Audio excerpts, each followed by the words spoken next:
7. This is the National Pulse. Let's start with the That's My Point feature now. So I played football with the white cops in the park outside the voting booth just after we voted on the 27th of April 1994. Now, I've never done that before, meaning I've never played football with the white cops.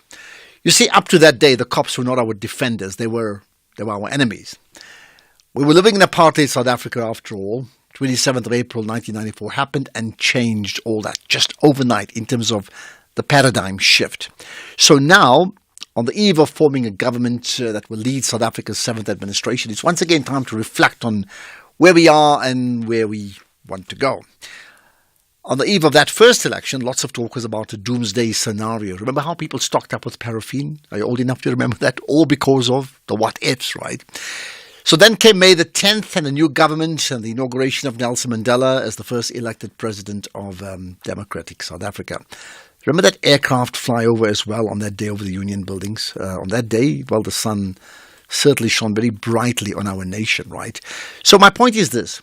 On the eve of the first sitting of Parliament on the 7th administration, so much talk is once again about a doomsday scenario for our country.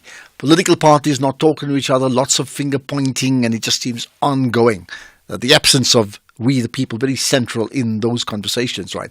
The fact is we endured for 30 years, we've survived state capture, and we really are, across the political spectrum, growing new leaders. You must consider that, right? The politicians and the political parties differ on many things. The people of South Africa differ on many things. What continues to pass us by is the establishment of a country with a strong social justice culture. It's the glaring omission in the democratic South Africa, in whatever that stands for. You see, the people of Alex, their social justice is not the same as the social justice of the people of Sandton. But we do agree on one thing, right? We are South Africans. We are South Africa. Government, political parties, business, civil society, well, we the people. The question, therefore, and the challenge to you and I is like, come on, man, let's build South Africa into a champion nation. I'm Ashraf Garda, and that's my point. Now, what's yours? The National Pulse with Ashraf Garda.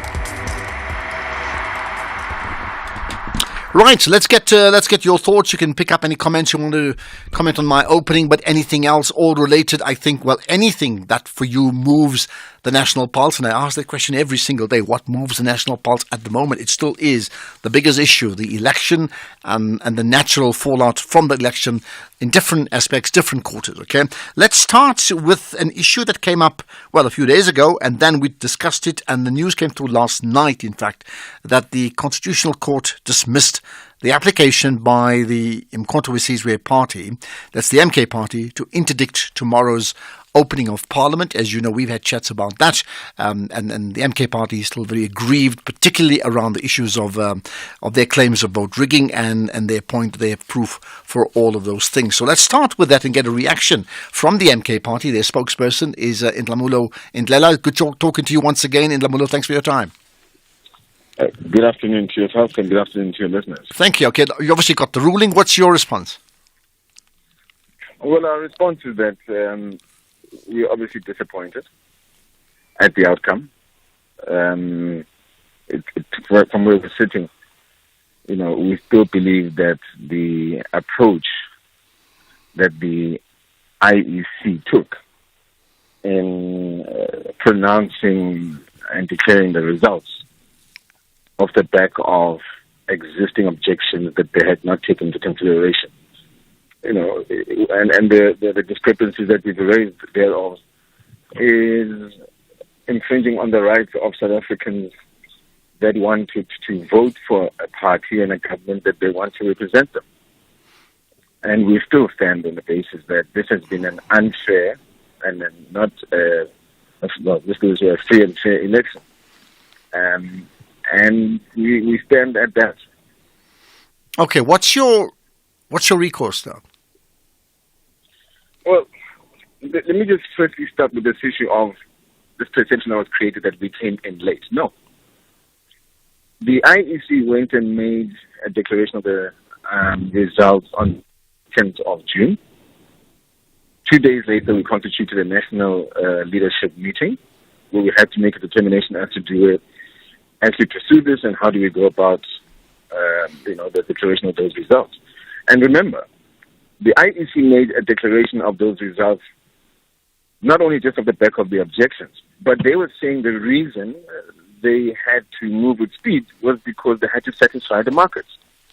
And we still ask, how is it possible that the markets are much more important than the rights of South Africans? And which markets are we referring to, or so-called markets? Come the 6th, we then decided to lodge the papers. Not even lodge the papers. We sent a letter to the Secretary of Parliament stating our concerns regarding the sitting of the National Assembly and the swearing in, and we requested that they, hold that in abeyance. As you would have probably seen, the letter has been circulating. The Secretary of Parliament, in this case, in his response, said no, they're going to go ahead and swear in the members of the National Assembly. Yeah. We then obviously had to interdict with the courts, in this case specifically with the Constitutional Court. And I think let's just also clear this misconception that, why did we go to the Constitutional Court on electoral matters? No. We didn't necessarily go to the Constitutional Court on the electoral matter. We went to the Constitutional Court.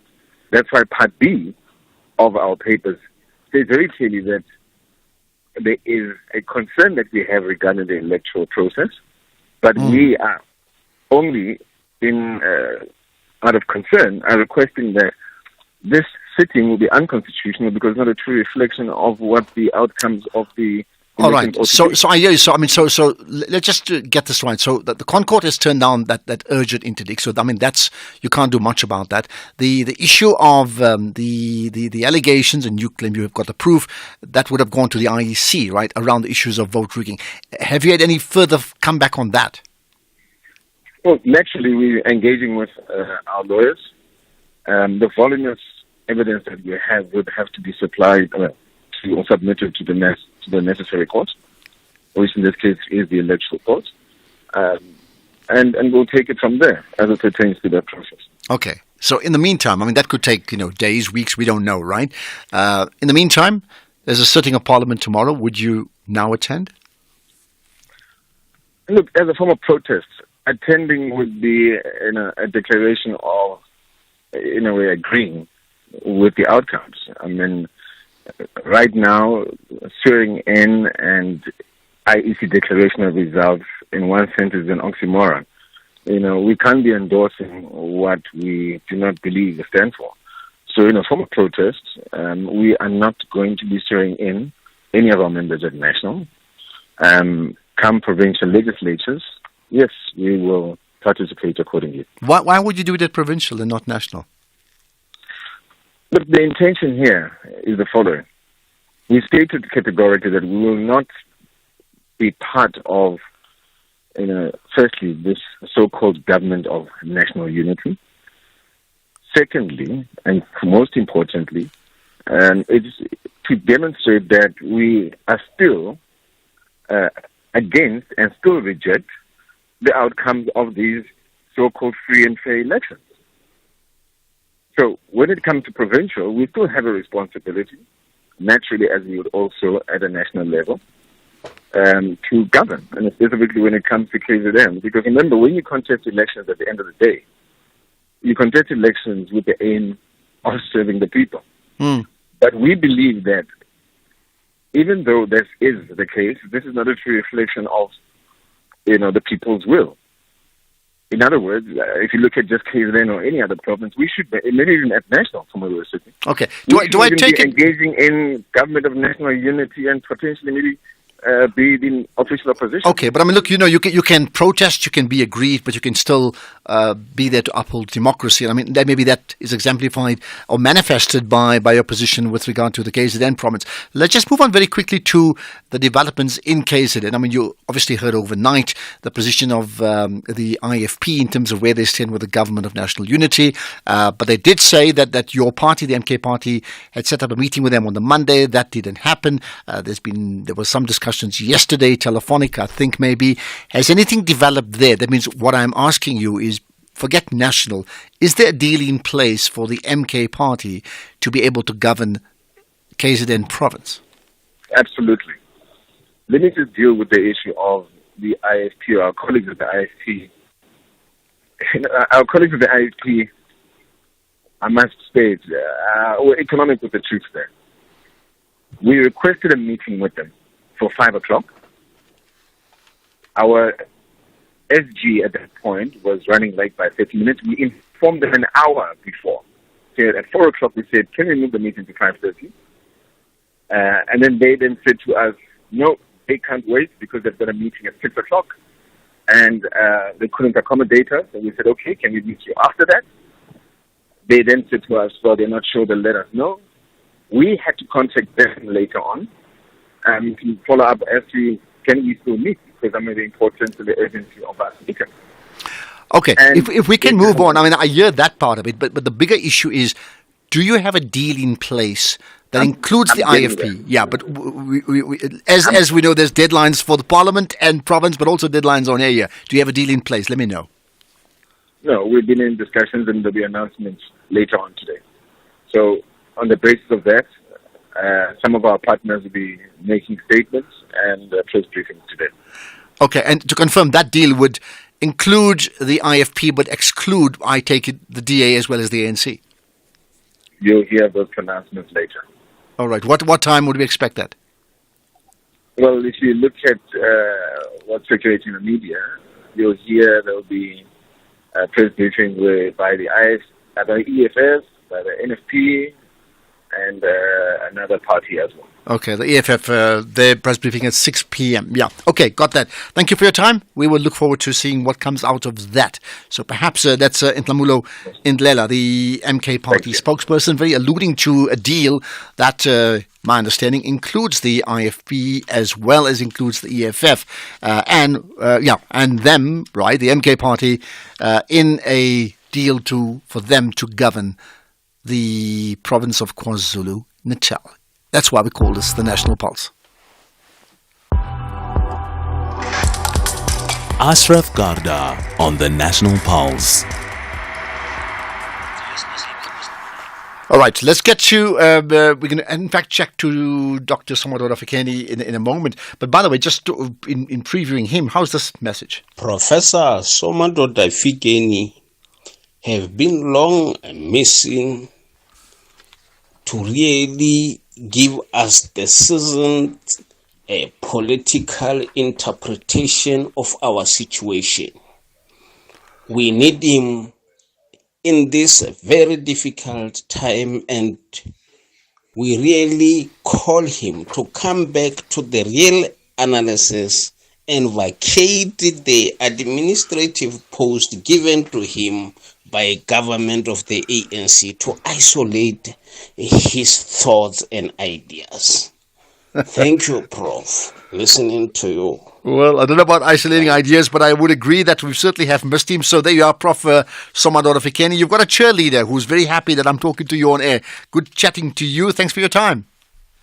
Thank you very much. It's been a long while, and also welcome back to the waves, because we were also missing you. But for me, 29 years of being a political analyst, I felt I'd done my part. I am now focused on the public sector reforms, which I think are equally important, especially at these times. And I agree. I think you hold an important position as the chairperson of the Public Service Commission, right? Now, we're talking to you. You know that first sitting of Parliament happens tomorrow, and you've probably heard some of the comments. There's a potential deal from including the EFF and the MK party and the IFP in KZN. We'll see what happens at 6 p.m. But here's the thing in terms of potential geopolitical shifts in South African foreign policy as a result of the new administration will kick in tomorrow. What are your thoughts? Well, I doubt we will, on the South African landscape, see major foreign policy changes. You could just see some moderation in some areas, but not major changes for one simple reason.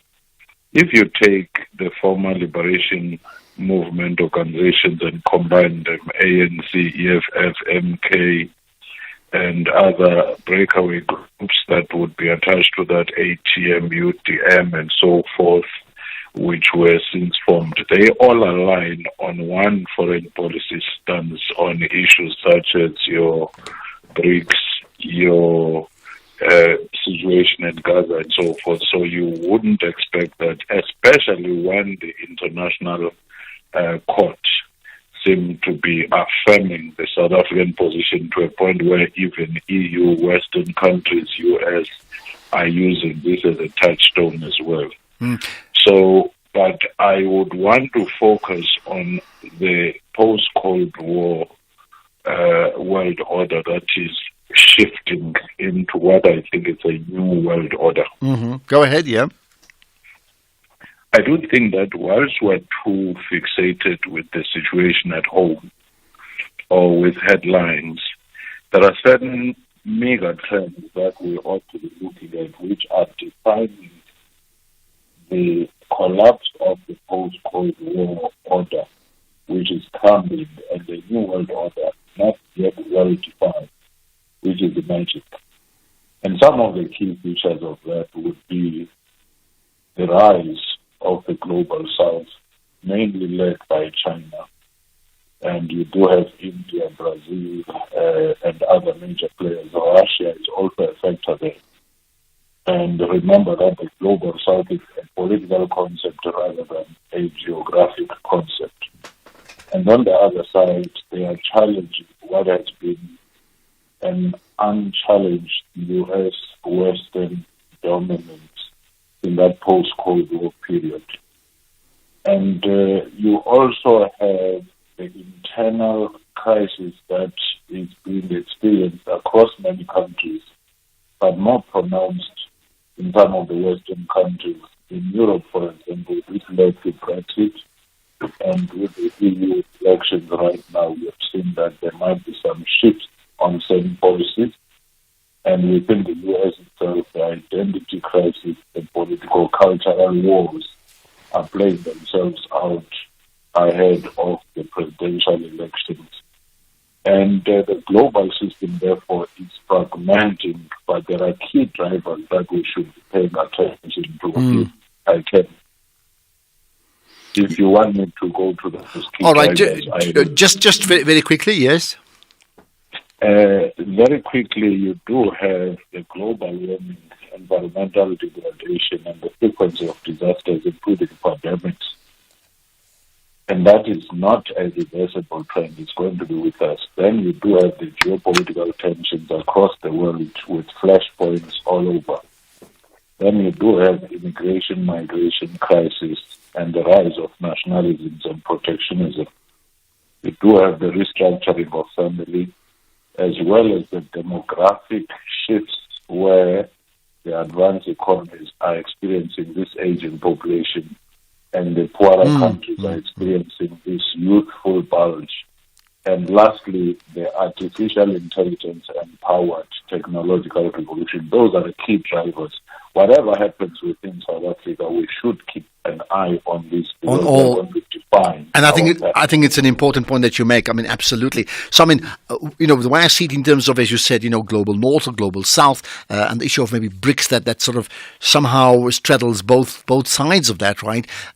Here's the thing in terms of what may happen, economically, but also what may happen in terms of political positions, right? I'll go back to my first point just before we wrap up. In terms of certainly when we talk government of national unity, and let's take, say, the ANC and the DA in particular, right? We know that on many things they disagree. They disagree totally. How do you think that's going to play out? Well, you may end up with a lot more pragmatic approach because remember, even in the disagreements, this has never led to South Africa saying we're walking away from the West, nor has it led to anyone saying don't embrace BRICS. The Western Cape government has opened its arms to Chinese investors, Chinese visitors, and so forth. So you may just have a lot more carefully curated, pragmatic foreign policy, but without disengaging from the continental and other obligations. Of course, it might take a little bit longer for South Africa to deploy its forces, let's say, in the DRC or elsewhere, because its government partner is not comfortable and it is emphasizing on financial restraints. Then it might be difficult for them to make those commitments. Okay. And of course, the ANC still being the dominant partner, if not the majority partner, you think that, although there could be some shifts, you can't have absolute complete turnaround. It's not likely to happen. Let's leave it at that, Professor Somadora. If we can, appreciate your time. Hopefully the first of many conversations we're going to have on the National Pulse. Thank you for that. Right. Let's get the news headlines now. It's 3:30. Here's Mudupi. Thank you very much, Ashraf, and a very good afternoon. In your headlines, the Western Cape High Court has struck the urgent application by MK Party founder Jabulani Khumalo off the roll. Analysts say it is important for political parties to put aside their ideological differences and agree on what the developmental agenda is going to be over the next 5 years. And the UN Children's Agency says 1,000 days have passed since the Taliban banned girls in Afghanistan from attending high school. Details of these and other stories coming up at 4. SAFM. Guiding you through the rush hour traffic. Just a reminder, if you're driving Eastern Cape this afternoon, it is a Thursday, so that's blast day between Makhanda, Grahamstown and Fish River Pass. So until 5 p.m, that section of the N2 is closed. So if you're around that area or shortly due to approach it, you'll find yourself being taken off and rerouted down to the R72, the coastal route. Joburg R21 South, Joburg bound, coming out of Pretoria, airport bound if you like, queuing at Clayville into the roadworks, and also heading up to Pretoria, leaving the airport. There's a backlog between the Benoni and Bopsfontein exit. Same deal there as you get caught up in the road construction. Now, motorists leaving or heading through Pietermaritzburg towards Durban, major delay alert. There's a breakdown near Market Road. It's just after sort of New England Road, between New England and Market Road. Looks like you're down to a single lane because the traffic is significantly backed up all the way through to Chota Mortala. That's kilometres of delays. Durban bound. If you know what you're doing, you might want to reroute off top of Pietermaritzburg and go through the city centre area. Also, breakdown into South at Spaghetti Junction, so some delays coming down from Umgena Road again. And if you're driving into Cape Town, there's queuing traffic on the N1 at Klapmuts. There's some roadworks just after the R44 Klapmuts exit coming in from Paarl. There's quite a backlog to work through at that scene. Rob Byrne, SAFM Traffic. This is SAFM Sports with Tumi Nkhabele. Right, as always, our Minister of Sport, Tumi, good talking to you. Let's talk Cheslin Kolbe. Well, a very good afternoon to you, Ashraf, and our listeners. Yes, we talk all things Cheslin Kolbe, who's a Springbok wing. He's back in the Boks training camp to do rehabilitation under the supervision of the Bok medical team. Kolbe suffered a knee injury during the Japanese club season, and after consulting the Bok medical team on Sunday, he was released to get specialist opinion on Monday. Then he returned to camp yesterday to follow a rehabilitation program. The team is hoping that he'll be fit in time to be selected for the opening test of the Castle Lager incoming tour against Ireland on the 6th of July. However, he won't travel with the team for the test against Wales in London on the 22nd of June. And his return to fitness for the series against Ireland will definitely be crucial for the Springboks, as doubt exists about the availability of Kurtley Arendse, who suffered a facial fracture last weekend. In football, Orlando Pirates will once again travel to Spain for their pre-season ahead of the 2024-25 campaign, with European giant Sevilla confirming that they will face the Buccaneers in a friendly match. Now, Pirates were already in Spain during the pre-season ahead of the 2022-23 campaign, facing the likes of Maccabi and Las Palmas. Now, they play the 7-time Europa League champions on the 15th of July. Meanwhile, Players Union FIFPro have taken legal action against FIFA over the expanded Men's Club World Cup. In May, FIFA said that it would consider rescheduling its 32-team Club World Cup after FIFPro and the World Leagues Association threatened legal action if the World Footballing Body did not review its plans. But it seems like all things are going to go ahead, and FIFPro believes that players' rights are being violated because with the competition, it means that there's no rest between seasons, and the competition is set for next year from the 15th of June to the 13th of July. Then moving on to motorsport, despite a successful debut on the 2023 Formula E calendar, Cape Town failed to host a race in the 2024 season, and it will also not be possible in 2025. And this decision is primarily due to financial constraints that hinder the city's ability to sustain the event. Now, according to the E-Movement chairman, Ian Banner, he says that the cost to stage the 2025 Formula E Grand Prix has risen to 300 million rand, therefore making it quite unaffordable for the city of Cape Town.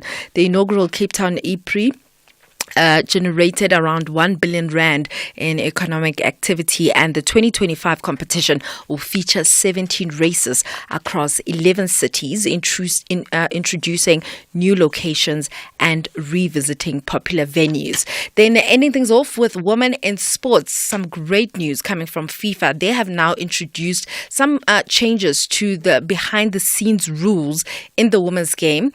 One being that there's going to be a 14-week paid maternity leave. Players can now miss training or matches due to menstrual health reasons. And finally, family-friendly environments will be developed for female players with children. So kudos to FIFA, and looking forward to any more changes that will favor women in football. And obviously you're a woman.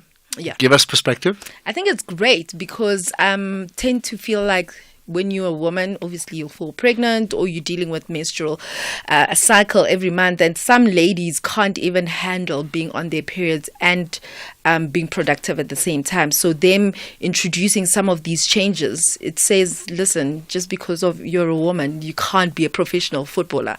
It doesn't stop. It shouldn't stop you from being a professional footballer. So thumbs up. Thumbs up. Thumbs up to FIFA. Okay, Goya. Saying it with a smile, I've noticed that. Perfect. Thank you. We'll have more sports in an hour, right? Yeah. Yep. There we are. SAFM 104 to 107 nationwide. Leading the conversation.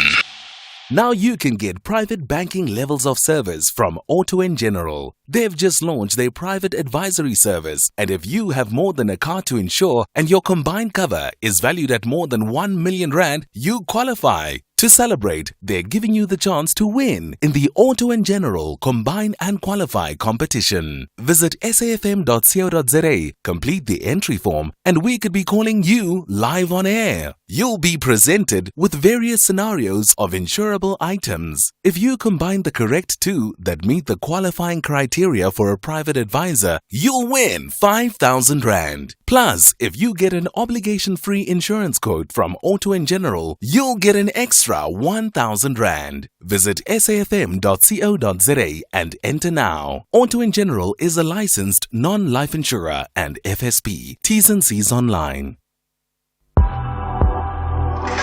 Ashraf Garda on SAFM. Right, some comments we've had firstly on, Prof. Somadora Fikeni. His commentary is always well thought and exciting.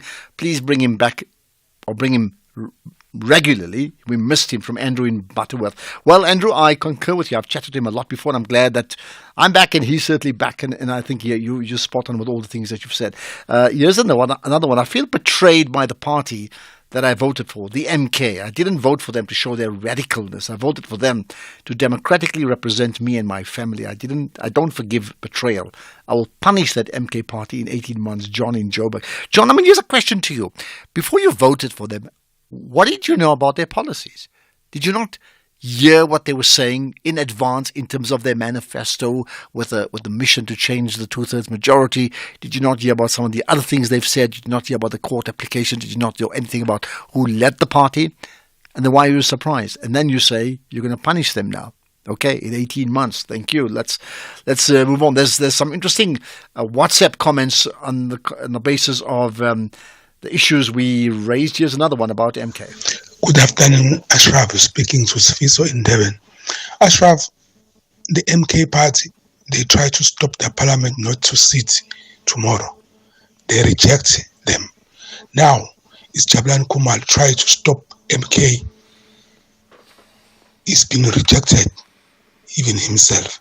Then if you look at the purpose of the MK, I'm not sure about, I'm in dilemma about this organization because I'm not sure what are they standing for. You know, when you listen to Jacob Zuma when he deliver the manifesto of the MK, you don't see the purpose of that. He never talk about the values of the organization. What I'm trying to say, Ashraf, is that those people who are rejected to the ANC, they don't have a purpose about this country. I don't understand about those people who vote for MK. Thank you. Okay, not sure how you can say they don't have purpose. You may just not agree with their purpose. But here's another comment about MK. Afternoon, Ashraf and the SFM listeners, man, on the national polls. Man, I don't understand this stance of MK. One, they are boycotting the national sitting but attending the province for the same elections that they are saying they feel they are not free and fair. Something is not adding up. But if you heard my conversation with Ntlamulo, in fact, they will attend the KZN one because they claim they have a deal in place to govern the province, and that deal will be announced at 6 o'clock today. Via that, he mentioned the EFF press conference and others, and he said IFP will other parties will be there, perhaps alluding to himself. But that's really why. That's where the difference comes in. They'll be ready to govern if you can get that. Let's just we'll get to other thoughts in a few minutes' time, but I spoke at the beginning about 1994, remember? Here's one. Afternoon, Ashraf. 94, I was a teacher in Kokstad. Remember, you could vote wherever you want, but I decided I want to vote in Cape Town, which was my home. I was married already. So I hiked down with some friends, and we got to live right to the doorstep of my mother's place. And the big thing was, where was I going to vote?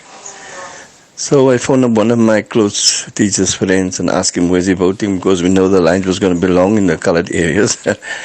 And we decided we're going to vote in Monte Vista, Puerto area. As we stood in the lines, a lot of white people were standing there. We were the only two colored guys, and they were very uncomfortable with us. We were even joking, who are we going to vote for? I said, I'm going to vote for Madiba. He said, okay, he's also going to vote for Madiba. But the most liberating thing, first time in my life, when we draw the cross at Madiba's voter, I think Alan Busak was the premier candidate for the Western Cape. That's my 94 story, Richard Cape Town. What a story. Well, there you are. I mean, we all have our own 1994 stories, and maybe not just even voting day, but as I gave my example, my story of when President Mandela was then inaugurated for the first time. Just like, what was your sense of feeling at that time? Talking about Alan Busak, I've said so before, we can discuss his politics, but I don't think we've had a better orator in this country ever. I'm saying ever. You got that? Anybody better? You tell me who it is. By the way, this is the National Pulse. You can call in 086 000 2032. Let's move on to other issues. We'll be chatting to Boyani Zwane pretty shortly. But for now, as we know, the ruling ANC continues to negotiate with various political parties. We'll know more, minute by minute in the next few hours, right? We hear from an organization called Black Forum South Africa. Well, they penned an open letter telling the ANC that they are against their ongoing talks with the Democratic Alliance, as they feel that the party will not be able to deliver on its promises if it goes to bid with the DA. Now, we know that they haven't officially said so, but judging from putting the pieces of the puzzles together, that ANC-DA Government of National Unity is going to happen. So let's get reaction from the Black Forum South Africa. Advocate Khahudi Morota, the CEO of Black Forum SA. I appreciate your time. You're live on the National Pulse. Thanks for the opportunity, my brother, and greetings to the listeners at home. Okay, so initially you penned a letter. You expressed a lot of concerns about the DA in particular. Now we know that it seems like the deal is going to go on. So now what?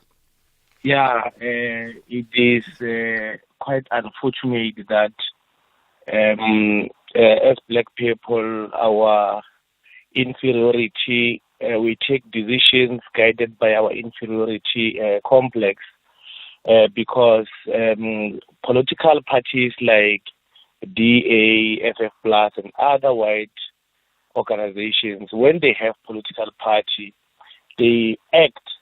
When they have political power, they act on that power in order to, achieve or represent the interest of their members. But black political parties, when they have political power, they don't know what to do with it. They slumber on power, because if it was FF Plus with 11% and DA with 40% at the current moment, there was never going to be a government of national unity. So it is unfortunate that our black political organizations, they focus, on their small differences instead of listening to the, voters who have voted for, top three black political parties to say we are uniting EFF, MK, and ANC to become the broad church that we used to know through our votes. And the voters have not voted for the DA for a specific reason. But now when we take those votes, instead of constituting a government which is going to be a proponent or operationalize, social legislations like NHI, like a FISMA, free education, continue to better the triple BEE, and so forth and so on, we'll see it going into a marriage, being seduced by a DA which believes in opposite to what the ANC believes into. And I wonder how are they going to effect and operationalize the policies which are going to emancipate, particularly the previously disadvantaged, people in this country. Big cry, our country. All right. We are yet to see another 5 years. Okay, but I hear what you're saying. I mean, first of all, let's just talk about the DA without going into detail. The fact is, you may not like their policies. I think there's a lot in terms of their transformation policies that many of us don't like, but they don't have an outrightly legislated racist policy in their constitution. They can't. No party in this country, in democratic South Africa, can have that. It's not allowed. Okay, that's the first thing. The second part is, yes, we can differ. You and I and others can differ with their strategy, as we would differ with many other parties, right? But the reality is, hasn't the ANC lost leverage by getting 40% in the first place? Meaning we're assuming that this ANC is the same ANC of last month. It's not the same ANC. And then a party like the MK doesn't want to talk to them at all. And then you have the EFF who says if you even talk to the DA, we won't talk to you. The same EFF that has had other deals with the DA in the past. Yeah, it is. Now we are seeing a pettiness, and it is exactly what I meant, that, black political leaders, they don't know a political power. They think a political power is a beauty contest where they must worry about how the outlook looks like, how the world, how people views them, the beauty and the glamour. But the truth is that when they have, this is the opportunity mandated by the majority, 75% or 2/3 of parliament, that go there and represent the black voice, because we voted for these three political parties for a reason. It means we voted for blackness, and therefore we want to see unity, solidarity, and black emancipation. But you clearly don't have the unity. Even those majority black parties with the vision to uplift the broader black community, they don't have the unity. I mean, that's obvious. Why we are appealing. That's why we're appealing to them as leaders to say it must not be about their personal jackets. It must be about the emancipation and the interest of the people. They must put people at the center of. So clearly they're not listening to you. I mean, otherwise they would be sitting on the same table. So what's now? Look, we are not going to get tired to try to talk to them. We'll continue writing to them. We'll continue trying to meet with them. Even if they constitute that government, our role is based on principle. We'll forever, remind them time and time again to say the interest of the people. They are committing the same mistake they committed in 1994. In 1994, there was no need of government of national unity because, ANC has won. He won. No, but that was agreed upon beforehand. Just the 94 agreement of GNU was agreed before we even voted. It wasn't after we voted. It was agreed beforehand. Yeah, but what was the most important in 1994 it was the constitution, the agreement on the constitution of South Africa, which will be the supreme law in the country. So the government of national unity was just a by the way, because the white regime at that time wanted to secure itself and its fortunes and its wealth through the rule of law, which was the constitution. So the government of national unity in 1994, it was just a by the way. That's why I said we did it just to appease the so-called international community. All right, let's leave it at that. I mean, obviously, some people are going to agree with you, others are going to disagree with you. I mean, I think the broader issue is not just appease. At that stage, a negotiated settlement took place. When you have a negotiated settlement, you actually have to give and take across the board, just as the Mandela Party, I'm going to call it that, had to give. So did even up to then was a completely white racist party. They also had to give, right? So a lot of it took place in what was then called a negotiated settlement. The conditions very, very different from now. Let's leave it at that. Thanks for your time. From the Black Forum, South Africa, the CEO there, Advocate Gaugudi Morota. What do you make of that conversation? How does that move the national pulse? Your comments in WhatsApp, text or voice notes 0614 104 107. Otherwise to call in 086 000 2032. I see Solly from Cape Town saying, Ashraf, totally agree with you. No better speaker than Alan Busak. Well, there you are. He was just absolutely outstanding. I'm raving, am I not? We're going to talk to Buyani Zwane in a moment.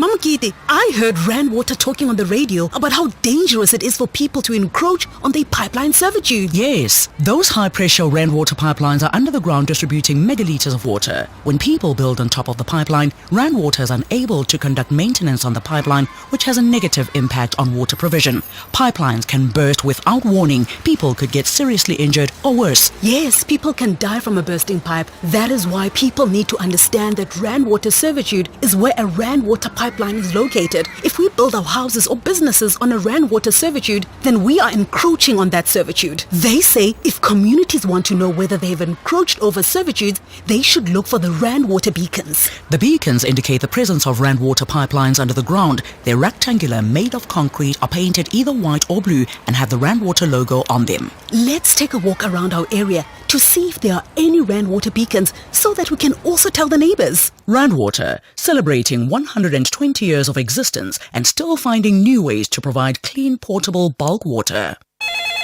Hello, Your Choice Hotline. Hi, I need you to help me make a choice. Well, with Ford, you get to make your own choices. Like on brand new Ford Ranger XL, XLT or Wildtrak Supercabs from only $7,999 per month with no deposit needed. There's a flexible deal for every Supercab at your nearest Ford dealership today. Your Ford, your choice. T&Cs apply. Copperbelt ladies are planning to lighten up the mood in Limpopo with a collection of maximum points. But Richmond United ladies are looking for victory to make the citizens of Northern Cape happy. This is the Hollywood Bet Super League. Catch the Mzansi Queens of the beautiful game. Copperbelt Ladies FC versus Richmond United Ladies FC on Sunday 16 June at 2:30 p.m. Live on SABC Sport on DTT Channel 4 and SABC 1. Also available on SABC Plus and SABCSport.com. Hashtag We Love It Here. Brought to you by SABC Sport.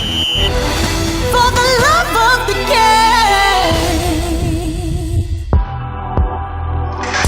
You are listening to the National Pulse with Ashraf Garda. Lots of people, regular listeners to the show, and that's just fantastic. Some people tweeting it out and tagging SFM Radio. Good that you always, Given is one of them. Given Makusha, I'll pick out some of the Facebook comments in just a moment. And I'll get to calls as soon as I can, I promise, right? Let's get to Buyani Zwane now. He's a lecturer at the Gibbs Business School and the CEO of Breakthrough Development, which really has a big, huge focus on leadership. So, Buyani, good talking to you. Hi. Good talking to you too, Ashraf. Good afternoon. Yeah, haven't spoken in a long, long time, and you know that. Off air, on air, whenever, right? Yeah. So listen, we're talking to you because I thought outside, having the multiple conversations we are having about who's saying what, about what possible deal is being made, we needed someone to just step aside, and that's an interesting phrase, to just have an overview of the type of leadership required, considering, as you obviously very aware, the different pronouncements made by the different political parties, whether it's national or even whether it's regional, like, for example, KZN or Western Cape or wherever it is, or Gauteng, right? And What are your thoughts then in terms of what the leadership of the parties are saying, and more importantly, the type of leadership lessons they need to be acquiring to move on and move the country on? Well, thank you very much for the opportunity, Ashraf. What is very clear is that everybody went on electioneering. So they found fault in everyone else, and they were poking holes on the various manifestos that had been put forward. So even in the interviews that are being held on media, there is a lot of pronouncement, in fact, expanding on why it is that their party is the one that is most representative. Now that we've had the elections, we've got the numbers. Of course, the people from the MK party are still disputing that. It is important for us to now look into building the nation, rebuilding trust. What is very clear is that as everybody was identifying faults in what has been going on over the past 30 years, now we got to be able to say, how do we build a better next 30 years? In 2 years' time, we will be marking the 50th anniversary of the of 2016. And when we think through that, we could be able to easily spell out there was a specific cause that was being pursued at the time. There was a common enemy that was being addressed at the time. Now, we have a different kind of common enemy.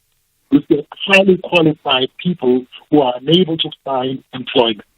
We've got a lot of qualified people who are unemployable because what they have is not relevant for the market that need to absorb them. So what we need to be able to start looking at from all political formations is how we take this generation, most of whom are referred to as born free because they never tasted what apartheid was like, and they're living in this period now. We need to take them along with us to a better future. Trust that. So the conversations have to be about how do we build a future that is common for the benefit of all, based on what we have enshrined in our Constitution. Second, we need to be looking into how can we commit also to building communities. Because during the electioneering period, communities were broken down. We need to find ways of getting the communities to start working towards the safety and the well-being of those communities collectively instead of fighting each other. And that will be done as we also have to build family. Because what you will come to appreciate, Ashraf, is that you have households whose political leanings cannot be assumed to be the same. That when we are saying to ourselves, well, you older people, you've been focused on what was there when you were fighting apartheid. We, the younger people, are in the space where we need to be global citizens, be able to be accepted internationally. So let's work together towards creating something we can all share. All right. So Buyani, I mean, you said lots of things, and here's the key issue. I mean, none of it I would argue with. I'd be supportive across the board. But how do the political parties then make a switch on to suddenly be friendly or alliances with people that they've spent the better part of 6 months knocking? And I'm looking at obviously the DA-ANC on the one hand, and then I'm looking at the EFF in particular, and then MK and others. So how then do they make that adjustment? Because for the audience, it's like there's a lack of credibility in the swings that takes place. Absolutely. Yeah. The credibility is lost. Its credibility is lost as things stand, Ashraf. But what is necessary is now to be able to demonstrate that we've got a cause greater than ourselves that we're working on. We, as the representatives who are going to be in government, we're going to be doing that on behalf of the electorate. Therefore, we want to hear from all perspectives what will be for the good of the country. We know what our manifesto stands for. Let's listen to your manifesto with the intention of understanding. And you listen to our manifesto with the intention of understanding. And let's find common ground overall. Just we're going to wrap up in 30 seconds. So here's the final thing. There's a parliamentary sitting tomorrow, right? And very quickly, the public would want to see a manifestation of a commitment to leadership. So what would you be looking out for, if not tomorrow, then in the next few days thereafter? Well, tomorrow I'll be looking at those who get to be sworn in, declaring that they put in the country first, that they put in political persuasion secondary. First thing is the country first, and rebuilding. Back to our economic growth rates, that we're able to absorb those who are coming qualified from PVET, from university, from colleges, and all that. That is going to be what I'm looking for. Following after that, I'll be looking for political party leadership, looking to be able to have a whole series of meetings where they really are hammering out how do we make it come alive. Because in 2 years' time, we're going to be doing local elections. What will we have done in the mandate that has been given to us so that the people on the ground are feeling the benefits of us working together? Okay, let's leave it on that words, feeling the benefit. Ultimately, it is really all about the people. Buyani Zwane, thanks for your time. Buyani is a lecturer at the Gibbs Business School and CEO of Breakthrough Development. Let's get the news now. It's 4 o'clock. Here's Madupi.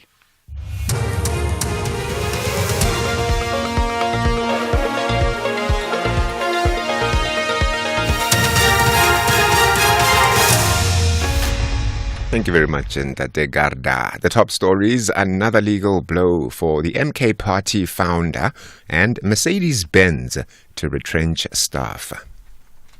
A very good afternoon.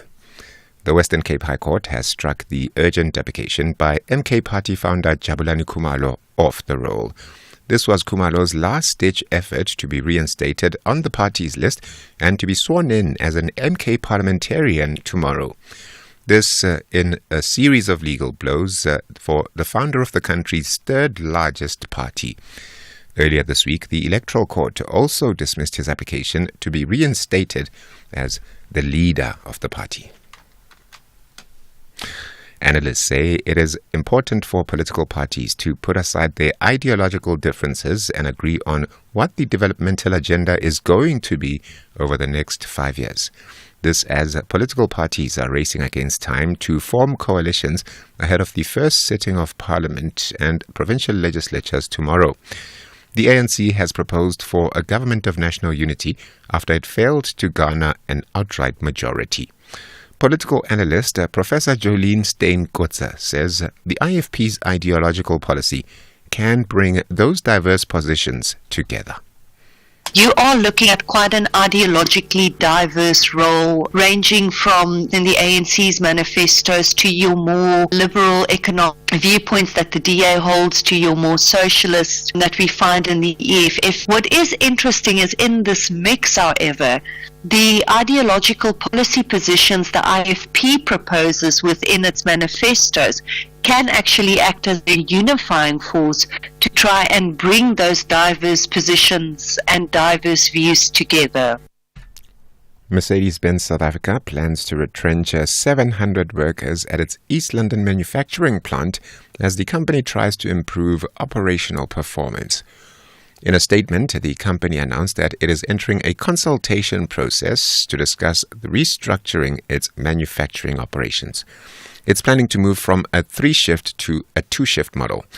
Mercedes-Benz says that this decision comes amid ongoing challenges in the automotive industry, including poor macroeconomic conditions, prolonged port challenges, a volatile exchange rate, and rising costs. The company says despite efforts to improve efficiency and cut costs, further action is still necessary to ensure long-term sustainability. Nosipho Khadebe reports. Mercedes-Benz South Africa has committed to a close collaboration with relevant stakeholders as it embarks on the Section 189 process focused on the restructuring of its manufacturing operations. It says the move could see the number of employees retrenched through the implementation of early retirement, voluntary severance, and natural attrition measures. The Mercedes-Benz East London plant is a key part of the global production network for the C-Class. It produces sedan cars for both right and left-hand drive markets for export. The current C-Class, the 6th generation, has been in production since 2021. Nosipho Khatebe, SABC News, Johannesburg. The Health Department has confirmed that KZN currently has the highest number of Mpox cases. There are currently 4 confirmed cases in the province. The virus transmits from one person to another through close contact. Symptoms include a rash and a headache and body aches. It has to date claimed 2 lives in South Africa, the latest a man who died at a private hospital in Umgungundlovu in KZN.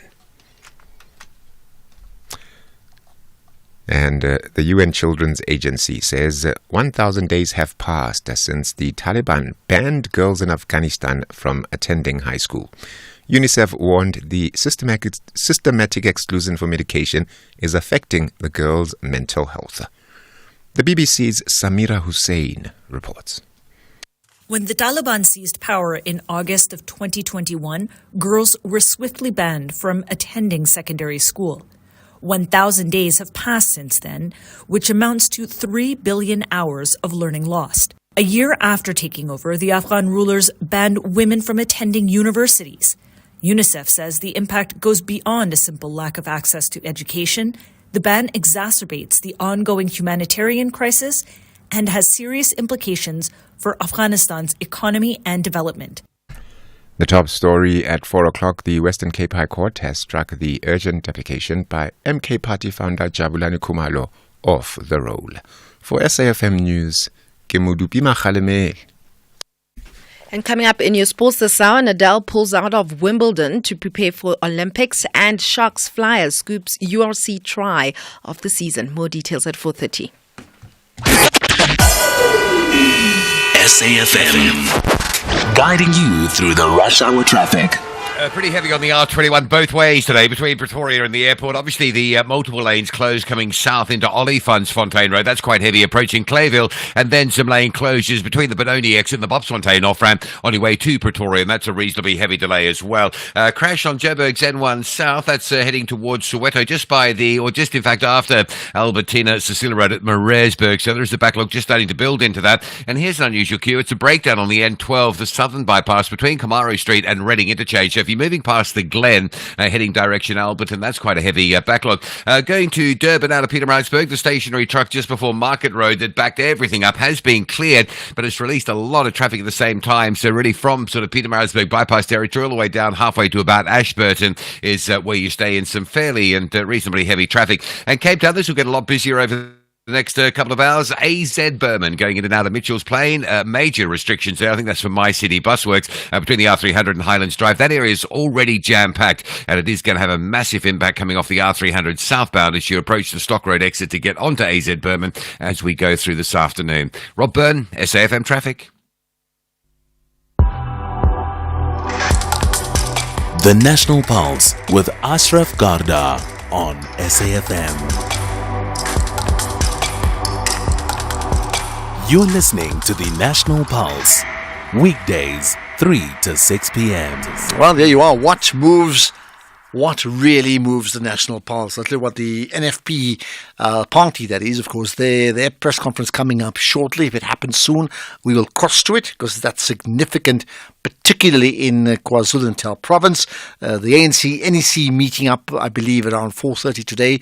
I mean, that could take a good few hours. And after that, we expect some sort of a statement later this evening coming out from the ANC, and where the DA fits in, I don't know, we'll find out too. The EFF, I understand, will have a press conference at 6 o'clock. And again, all of that will be covered extensively even just after the press conference, not on this show, of course, but we certainly will cover it here on SAFM. Now, before we get to the next guest, earlier on, I chatted to Ntlamulo Ndlela, the MK party spokesperson, about a range of issues that I think is less important than what he said towards the latter part of the conversation. We asked him about the issues of will they be going to Parliament and still no, but would they then be participating in the KZN, provincial parliament? And the answer was yes. And then he said other things that you need to listen to. Yeah, it is. no, we've been in discussions and there'll be announcements later on today. So on the basis of that, some of our partners will be making statements and press briefings today. Okay, and to confirm, that deal would include the IFP but exclude, I take it, the DA as well as the ANC? You'll hear those pronouncements later. All right. What time would we expect that? Well, if you look at what's circulating in the media, you'll hear there'll be a press briefing by the EFF, by the NFP, and another party as well. Okay, so that's interesting.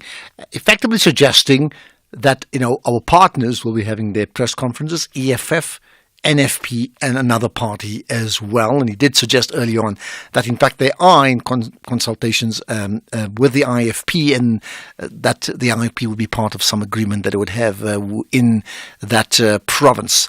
Yeah, so we'll know all about that. I mean, here's the call. The call is, according to the MK party, that an agreement, and I'm paraphrasing, okay, so don't take my word verbatim, but the suggestion is that an agreement has been made and it will be announced by the partners, starting with the NFP and then the EFF and others later on today, and that would include, well, obviously the majority party, 45% thereabouts in that province, and that's the reason why the MK party will attend that parliamentary provincial sitting in KZN. Right, there's lots of people who are commenting about it. I mean, here's one quick one. Ashraf, so the MK only accepts the KZN results because they can govern there, yet they reject the national results because they came third and can't govern the country. Is that a party that embraces democracy? I just hope the NFP will do the right thing and go with the side that received the most votes in KZN, which is the ANC-DA IFP side. By the way, Ashraf, do you know, or can you please find out how a likely 40-40 seat stalemate in KZN would be resolved? That's from Farai. Some may say toss of a coin. It's happened. Believe me, it's happened. I don't think it'll be as simple as that, but it certainly has happened even in certain local districts. Let's move on to other issues related to all the big issues that affects the national pulse right now, which is the position of the SACP, Sanco and COSATU in the KZN province. They, in fact, we'll get to them. They're not happy with the ANC KZN position. Before we get to that, there's this big thing tomorrow, 10 o'clock, Parliament. Well, what's the deal, okay, in terms of what are the procedures? Moloto Motapo is the parliamentary spokesperson there. Good chatting to you, Moloto. Thanks for your time. Good afternoon to the listener. Thank you very much. I do understand the Parliament Secretary or Secretary to Parliament, Kolile George, held a media briefing today running through some of the preparations, but I'll leave it to you to just explain again what exactly is the plan for tomorrow. Indeed, the Secretary just briefed the media with regard to the state of readiness. These two first sittings of the two houses of Parliament is a culmination of months of work that began last year in terms of transition from the 6th Parliament to 7th Parliament. We are here. This is invited first sitting of the National Assembly, which will be followed on Saturday, the 15th, by the first sitting of the National Council of Provinces. As you know, we are a bicameral parliament constituted of equally houses of parliament. So, with tomorrow, the Chief Justice is in charge. Yes, and during the course of this afternoon, he will be swearing in the what you call retaining officers, who will be responsible for or will act as electoral officers for all the voting that will be taking place in the National Assembly and the National Council of Provinces in the next 2 days. So coming to tomorrow, the House, the first sitting of the National Assembly will start at 10 o'clock, and there will be a performance by the of the 30 member choir of Parliament to render the national anthem, and then of course the interfaith prayers will bless the day so that the House can be conducted successfully and be able to conduct its business in constitution. Then the Chief Justice will swear in the 400 members of the National Assembly. Once they are sworn in, they will to elect the Speaker of the National Assembly. That will be presided over by the Chief Justice still. Once the House has got its own Speaker, the Speaker will take from the Chief Justice to preside over the election of the Deputy Speaker of the National Assembly. And then once that is done, the House now we can say that it's fully competent in terms of the Constitution to carry out its responsibilities, including making the first major decision of its life is the election of the end of the Republic of South Africa. Yeah, thanks for clearing that up. So in terms of timelines, if we're starting at 10, when do you think the election of the Speaker and the Deputy Speaker and then the President to follow would take place approximately? Yeah, it's a very difficult one. And you are going to have, firstly, all the 400 members sworn in. They are going to be sworn in the groups of 10. And then, the voting follows its own process because it's not like, in the national and provincial elections where you already and you put them on the ballot paper. But we don't know who we are going to put on the ballot paper for the Speaker, for the Deputy Speaker, for the President of the Republic. So once the nominations have taken place, there will be a break so that those names can be on the ballot papers. So that will take up to like an hour, and then come back and then prepare the voting infrastructure inside the chamber so that each and every, if there is more than one candidate, if there's one candidate, it will be much faster because Yes, of course. The Chief Justice will simply announce that a President or as a Speaker or as a Deputy Speaker. But if there is more than one candidate, it means that in terms of the Constitution, it must be a ballot voting. So that then we will have the returning officers that will have been sworn in to carry out this delicate constitutive process. Will then ensure that all the voting infrastructure is brought into the House. And then each and every, of course, must then vote through a secret ballot. And then after the conclusion, so you can imagine 400 of them voting. So it will take a while. And thereafter, of course, another thing that will take a while will be certification of all these votes. Okay. Let's leave it at that. Your line's becoming progressively worse, but so we can't really continue. But I think we got the gist of the conversation.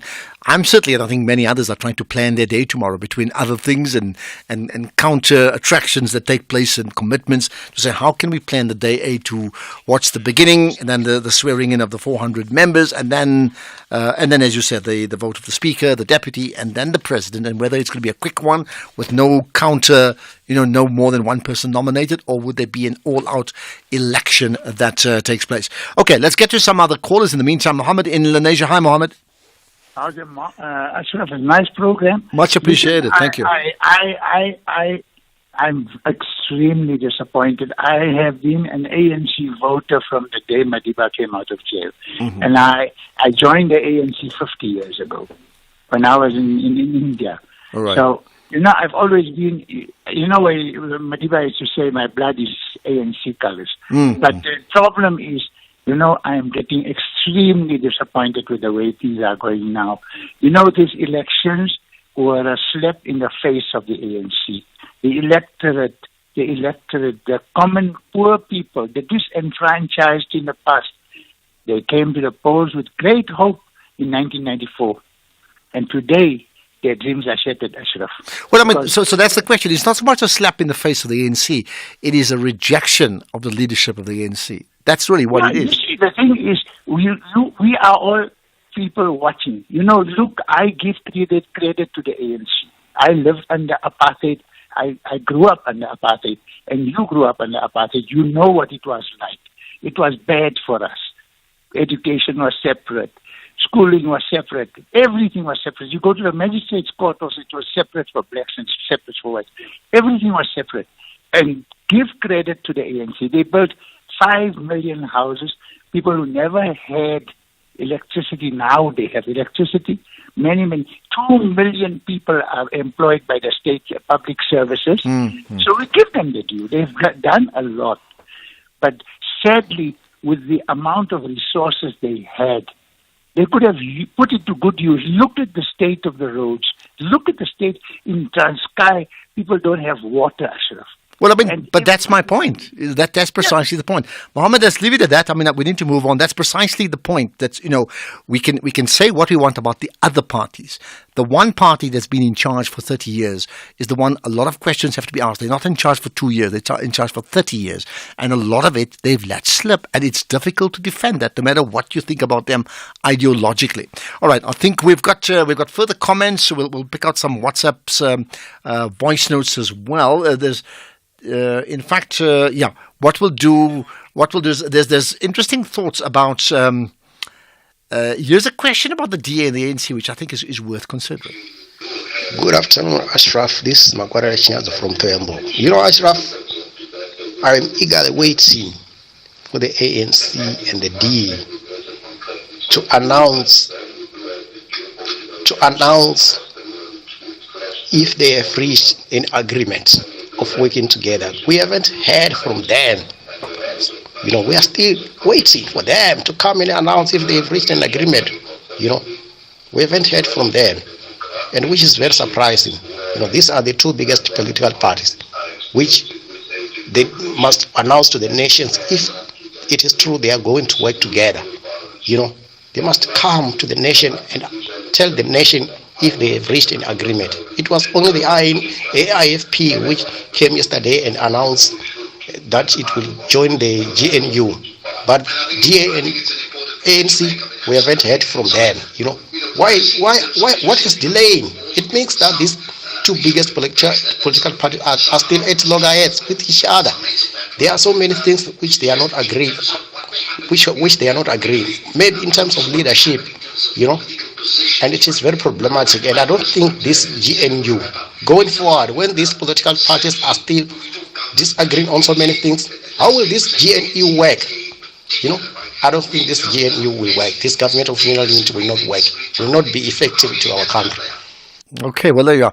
Well, firstly, here's the thing to all of you. Try, if you can, it helps if you can have a 30-second voice note. It really, really helps. And if it has to go not more than a minute, because otherwise it becomes very, very difficult. As far as your issues you've raised, well, I think they'll talk today because the NSC of the ANC talks later tonight. Lights, camera, scalpel. Every second counts, and every cut, every thought, every action is critical. Critical. Mondays to Wednesdays at 9 p.m. on S3. Starts 11 June. Channel your best drama with BBC Primetime, only on S3. Open up. So, June is Environment Month. During the month, we observed World Environment Day on June the 5th, then World Oceans Day on the 8th of June, and the Drought and Desertification Day on the 17th of June. Land resources such as oil, water, and biodiversity provide the foundation for the wealth of our societies and economies. They meet the growing needs and desires for food, water, fuel, and other raw materials that shape the livelihoods and lifestyles of millions of people. Environment Month gives us the opportunity to raise awareness and mobilize for action to protect the environment. We encourage all South Africans to scale up efforts that will significantly reduce negative impacts on our environment. And this message brought to you by the Department of Forestry, Fisheries and the Environment. For more information, go to the website, which is dffe.gov.za. You got that? dffe.gov.za.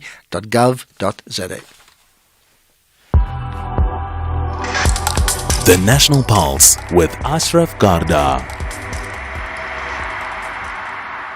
Well, everybody has an opinion about why the ANC got got 40% nationally. They also have an opinion about where the ANC should go in terms of coalitions. The KwaZulu-Natal branch of COSATU has an opinion on this as well.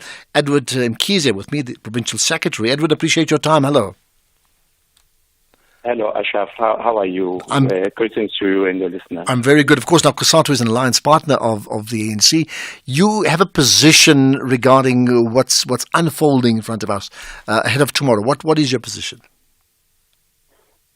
I must say, Ashraf, that as COSATU, we have convened our special executive structure And we also had a media briefing as the three alliance partners of the ANC-led alliance today, SLCP, COSATU, and SANCO. In fact, our view, it's a concern more than anything that there have been talks going around about the issue of the coalitions and how the government must be formulated. Our main challenge is that really we have worked so hard campaigning for our ANC victory, which was something correct thing to do. But we were very much perturbed that these talks are happening and our leader of the Alliance, the African National Congress, is being engaged. But we have never even taken in confidence to what these talks are about. We also have a view that we should have been thoroughly consulted on this issue. I think we've pronounced ourselves very clear, especially the SACP and COSATU, that we really don't think that the alliance with the Democratic Alliance is going to assist us. We understand that the African National Congress defines itself as a progressive organization, and we know that the DA stands for the neoliberal policies. So it means that these two parties are operating from two extreme different poles, and therefore we don't think that that relationship is going to assist us. Hence, COSAT has pronounced itself. But I must say, as well, we're looking here in the actually fully support the pronouncement by our own federation. But we also are saying that it may not be really easy for the African National Congress to work in coalition with the MKP. We think that African National Congress must have opportunity to understand what is it this MKP is in terms of values, principles, and even character. But let me ask you this. I mean, I hear what you're saying. I mean, the big issue is not what I think or anybody else. The fact is, you say you were not consulted. Was your entire COSATU national not consulted? I mean, wouldn't that be the first recourse? I'm talking from the point of view of KZN. As three alliance partners, really, we were very much amazed and taken aback that we see these things in the social media, we see these things in the mainstream media. We are really not engaged. We are also part of the role players, but we are not engaged. There have been pronunciations, there's been a lot happening. But as these formations, in fact, we were not just mushrooming organizations. We've been there, but really nothing that has been related to us, and that is a major concern. All right. So who do you take it up? Who do you take it up to now? Okay, the proposal that we have put forward, because ours is that we need to thoroughly engage. We are not happy about the performance of our ANC in these elections. In fact, we are saying it's a worst performance since 1994. And therefore, our call now, we are saying that we want a very urgent engagement of the mass democratic structures in the province, which is going to include, or which is going to be led by our leaders of the alliance at a national level, where everybody will come together, we reflect, and we really agree with the way forward, because we really believe that there's a lot that needs to be done in order to regain the confidence of our people. All right, here's a quick one to end, right? In terms of what has happened now after the election, you did say you worked very, very hard, but the reality is it wasn't good enough. The electorate, only 40% decided to put their faith in the ANC once again, right? what do you feel then? What do you feel about the ANC position in terms of the decisions they've made going into the first sitting of Parliament tomorrow? I think we are very, in fact, we are vehement on our position. As I've indicated, we support the view of our national leadership. We were of the view that this government could have been constituted considering other parties where really in terms of the objectives were not very far apart. That remains our strong view, because we do not want anything that will take us back. It's something that will regress all the progress that has been made. Okay. So, but we cannot really stand. Remember that we are not directly contesting the elections. We are alliance partners. We always support the ANC. We cannot really stand on the way when it has been decided this is what should be. But our voice remains very clear. Well, thank you for your time. I think the big issue, Edwin Mkhize, now is what about the alliance beyond this election and the deals that have been struck potentially with an ANC DA leadership of the country as the major partners? Let's leave it at that. The COSATU KZN Provincial Secretary Edwin Mkhize, but very clear that they were not consulted, certainly not in that region, regarding the direction of, let's call it the mother body, the ANC. We're going to go in the negotiations to form governments nationally as well as within the different provinces. 4:30, let's get the news headlines. Here's Madupi. And a very good afternoon. In your headlines this hour, the Secretary to Parliament, Xolile George, says the first sittings of Parliament will cost 58 million rand. The Western Cape High Court has struck the urgent application by MK Party founder Jabulani Khumalo off the roll, and the EU's top court has ordered Hungary to pay a fine of over $200 million for failing to comply with the bloc's migration policy. Details of these and other stories with Greg at 5. SAFM, guiding you through the rush hour traffic.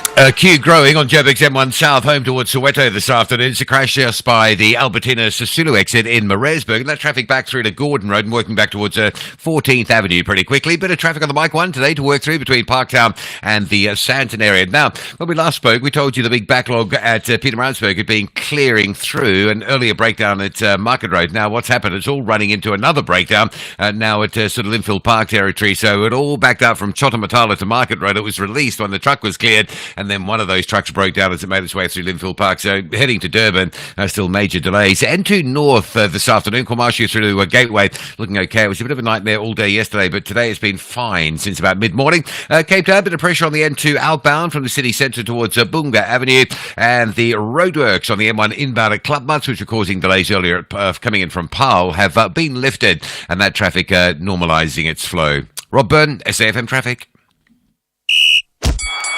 This is SAFM Sports with Tuming Khapele. What are we talking about now?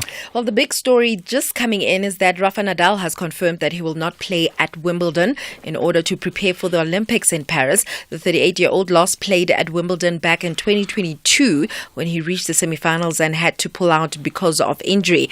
In a statement that he released today, Nadal says that since the Roland Garros, he's been practicing on clay court and it would benefit his body not to change surfaces until the Olympics. Then in cricket, Proteas woman captain Laura Forvard says that she's confident that they will succeed in their India tour. The Proteas will face India in a 3-match ODI that will start with a 50-over warm-up today, with the first ODI kicking off on Sunday until next Sunday, followed by a one-off test from the 29th of June to the 1st of July, then end the tour with a 3-match T20 series. And Forvard says that they've had enough time to regroup after the Sri Lanka series. Definitely very confident. I think obviously we had a successful tour the last time we were here, and we've had a good couple of weeks of prep. Had some time at home to sort of regroup after the Sri Lanka series. I feel like we've had some good preparation leading into this series. So looking forward to the warm-up game tomorrow, and hopefully it goes well. Then moving on to football, it seems like the Free State provincial government is now switching focus to returning professional football to the province, and Marumo Gallants are the target. Now, the success of the 2026 World Cup qualifier between Bafana and Zimbabwe, which was Bafana's game in Bloemfontein in 14 years, has just reminded the nation about the football crazy in the area. And with Gallants completing their buying of the Morocco Swallows status in the Premier Division, already the talk is about them playing their home matches in Bloemfontein. Here's the MEC of Sports, Arts and Culture in the Free State, Makalo Mohale, who has the latest. Yes, indeed. You'd remember that before they were relegated, part of the discussions or the conditions precedent was that they would receive that support or that working relations would have ensued had they remained in the PSL. So now that they are back, I wouldn't divulge much, but it's a matter that would still be considered. And then at the right time, the provincial government would make the necessary announcement. Elsewhere, goalkeeping great Gianluigi Buffon says that Italy are being underestimated ahead of the European Championship, and that their side have both the talent and attitude to successfully defend their title. Italy, who failed to qualify for the past two editions of the World Cup, scraped through the qualifying for Euro 2024 and only secured their spot in Germany with a draw against Ukraine in their final group match, and drawn in one of the tournament's toughest groups alongside Spain, Croatia and Albania. Few fancy their chances of progressing to the knockout stage, but Buffon is quite confident. Then in rugby, Apalele Fasi's incredible solo effort for the Sharks against Edinburgh has been voted as the try of the 2023-24 URC. Fasi's try has been voted the best following a social media vote by URC fans, with over 5,000 participants having their say. The 26-year-old has been excellent form all season and also leads the way for meters made in the regular season with an astonishing 1,232 meters made, over 200 meters ahead of his nearest challenger. Then finally, in the business of sport, Wimbledon's prize money has risen to a record $64 million. That's around 1.2 billion rand, with the champions walking away with around $3.5 million. That's 63.5 million rand. And even the players who get knocked out of the first round can take comfort because they will walk away with around 1.4 million rand. That's 60,000 pounds. So I'm just thinking about Lloyd Harris of South Africa, because he sometimes, qualifies for competitions like this. Mm-hmm. If he gets knocked out of just the first round, he takes home 1.4 million rand. You're thinking about the money. I am. I just want to play. I mean, that's really what it is. I guess that's what. And then you get Nadal and you get, Alcaraz, right? Who are actually suggesting both of them are like, we'll forego Wimbledon to win Olympic gold. But it's all about representing the country for them. It's not about the money. Well, there you are. Government of national unity is what they call it. Yeah. All right, we'll talk again in an hour's time. Thank you. Economic news on SAFM. Facts and figures you can count on. Let's get to the facts and figures regarding the big money issues, of course, right? As always, with Makwe. Do we have Makwe Masilela? Yes, we certainly do. Right. Makwe, good chatting to you as always. Thanks for your time. Let's start with, you got Mr. Price final results, I see, eh? Yes, afternoon to you, Ashraf, and to the listeners. Mr. Price remained agile in responding to the volatility of their trading environment.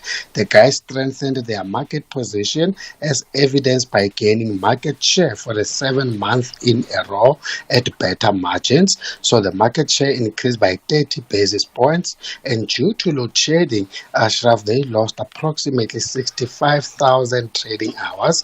That amounts to almost 226 million rents in revenue, and the global and domestic supply chain disruptions caused challenges when it comes to optimal inventory management.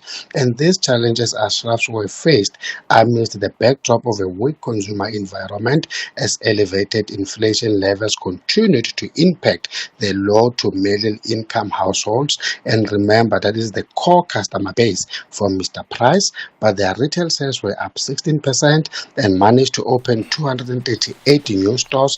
Now they have a total of 2,900 stores, and the diluted profits as diluted headline earnings per share increased by a mere 6.3%, group revenue up 15.5%, and their telecom segment is doing okay with sales up 10%, financial services revenue up 4.8%, and that was driven by a 12% increase when it comes to data's interest and fees. Right, and then as always, local and global markets? We know the U.S. Central Bank yesterday left rates unchanged as expected, but projected one rate cut this year and 4 cuts next year. So market participants need to remember that at the beginning of the year, we expected 3 rate cuts, meaning one needs to be cautious about the Fed's projections as their latest track record is not impressive. And with data dependency still being the guiding principle, the U.S. producer price readings later in the session was bound to get a lot of attention. And yes, when it was released, the U.S. producer prices surprised us by declining in May, and that was by the most in 7 months. And that was another welcome development that will strengthen the U.S. Central Bank's confidence when it comes to moderating inflation. But the Fed said yesterday inflation is easing but remains elevated, meaning rates might be higher for longer to suppress inflation. And locally, after falling 4.8% in March, our April mining production went up by 0.7% after production of the likes of gold, coal, and building materials decreased at a reduced rates. And we've seen that the cooling U.S. producer prices helped oil prices. Remember, lower rates will probably boost economies and lift oil demand, especially in the world's biggest consumer, which is the U.S. Brent crude is up 0.2% at $82 a barrel. And in the face of fewer U.S. rate cuts this year, that presented more headwinds for the yellow metal. Even a steady U.S. dollar was unable to help. So gold is down 0.7% at $2,308. Platinum down 1.4% at $950. The Dow is down 0.6%. S&P is flat. CAC down 1.8%. DAX down 1.6%. FTSE down 0.7%, with the JSE down 0.8%, and our resources Ashraf are down 3.8%, industrials down 1%, but our financials are up 1.4%. The rand is now 18.40 to the US dollar, 23.51 to the pound, and 19.84 to the euro. And that's it. Thanks as always. We're going to chat tomorrow, Makwe, after the presidential goings on in at Parliament, of course, right? Makwe Masilela from Makwe Fund Managers. Let's get to the callers now. By the way, lots of people asking questions like, Ashraf, are you guys going to cover the press conference today, right? Look, from the NFP, which was scheduled for 4:00. In fact, the answer is yes, but it hasn't started. Should have been 4:00. Yesterday's one from the IFP should have been 5. It started at 5:45, right? We agree. We think it's really important. Let's get to calls in the meantime. We have a Katu in Midrand. Hi, Katu. Hi, Ashraf. How are you? Yeah, I'm good indeed. Good to connect with you, man. No, it's it's a bit of a concern for most of us, because everybody who does not want to participate in this national unity is not giving proper reasons. You can't say we're going back to apartheid, because even if we have a pro-black government, we've had that for the past 30 years. Mass looting, mass incompetence, a lot of things did not go well for black people as it was supposed to. So let's say the DA is taken out of the mix and we have a pro-black coalition. What is going to be done differently in the next 5 years that's going to be different from the last 30 years of the ANC being in power? Well, I think that's the big question, right? There's, it can't be, and I think to your point about apartheid, and I've said so earlier on, that, listen, there's lots of parties I have personal opinions about. Some I like, some I don't like, some aspects of the parties I like. Now, let's talk about the DA specifically. The point is that some even said if the speaker is the DA, we're going back to apartheid. They can't do that. that actually undermines our entire constitution. Yes, they can differ from the ANC and other parties in terms of what they call transformation. Yes, they may not go for a affirmative action or BE, and they have their own ways of doing it, and we can agree and disagree. But they can't go back and say, we are going to go back to the period before 1994, because it's forbidden in this country. You just can't. It was law, but also how much influence will they have? Let's say we're going to have 40 ministries. We've got 43. Let's say we're going to have 40. If the DA is part of the national unity government, possibly at the most, they will hold, let's say, 5 ministries.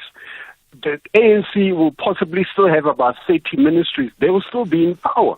What is the DA going to do?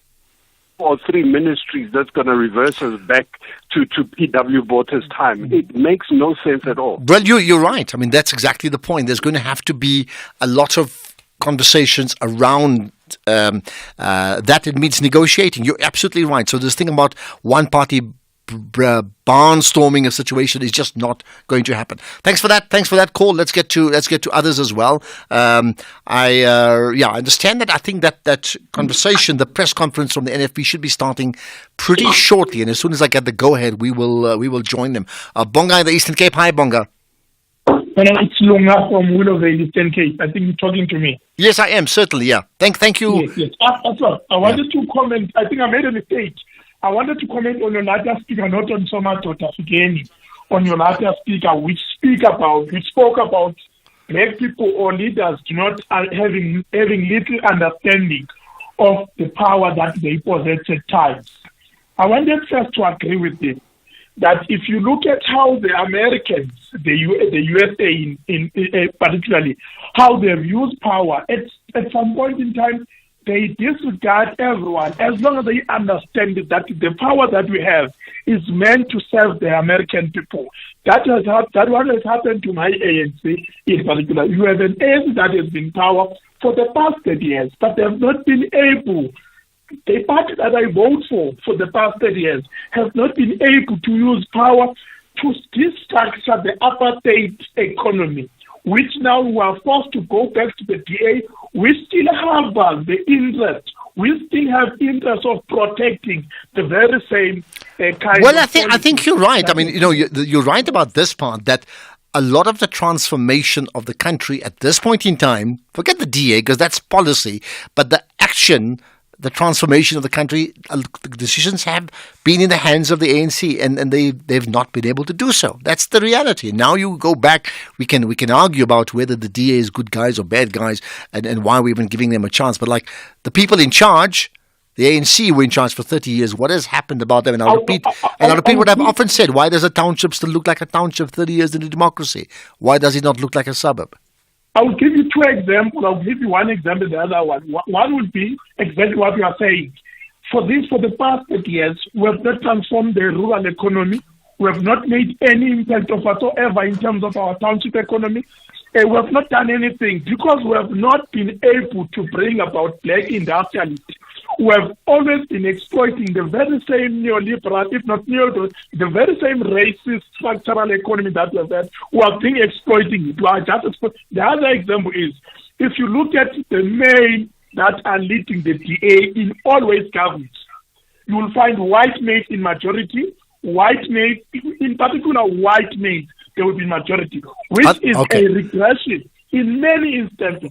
Even them speaking of transformation, they will speak as the only door to transform the country is to educate people. Okay. But those Afrikaner people were not educated when they took on the economy. They were given opportunities that were not given to other races, so that they can flourish. Right, Bonga, your point is valid, and I mean you're right, and whether we can debate about the DA's policies, what you can't debate at this point in time, and it's true that largely, if you look at the top 20 of the DA, it very much reflects white South Africa. It's one of the biggest problems. They had some heavyweight black leaders before. They've lost them all. For whatever the reasons are, they're not there. And until they don't change that, they will never also grow to a party that would reflect the majority of South Africans. But if they did change it, if they got together with others and they changed things, you never know what may happen. I mean, that's just where it is. Thanks for that call, Bonga. Let's see if I can get to some of the voice notes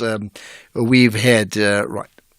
Ashraf, I'm so tired of some people coming onto the radio and proudly just speaking about the black child, the black that, the black that. I'm a person of color. But do you know what? I don't have a problem with anyone here. And benefits should be for all of us, whether you black, white, colored, Indian or Muslim. But I'm just tired. These black business leaders, the reason why they don't want the DA to go into coalition with the ANC is because they know there will be no more backhanded tenders and contracts. So they are the ones crying foul now, almost try and force the ANC to lean right. Yeah, that's absolutely nonsense, man. Have a good show. Bye-bye. Okay, thank you so much. Appreciate your call, and I pick up your frustrations. Here's another issue around the issue of the Black Forum. Good afternoon, Ashraf. Jose here from Mpumalanga. The guy that's just been speaking now, Black Forum, something or another, absolutely racist. How can you call parties black parties and white parties? They are South African parties. I mean, the DA getting 20% of the vote, where there's only 9% whites in South Africa. So it looks like there's a hell of a lot more black people voting for the DA than there is white people. Why always all these demographics about the white party and the black party? It just doesn't seem to hold water. Why don't we just go forward and look and do things that are good for South Africa, not throw always this color setup? Why is there even a black business council or whatever this guy's representing? Why does it even exist? You don't have a white business council or an Indian business council.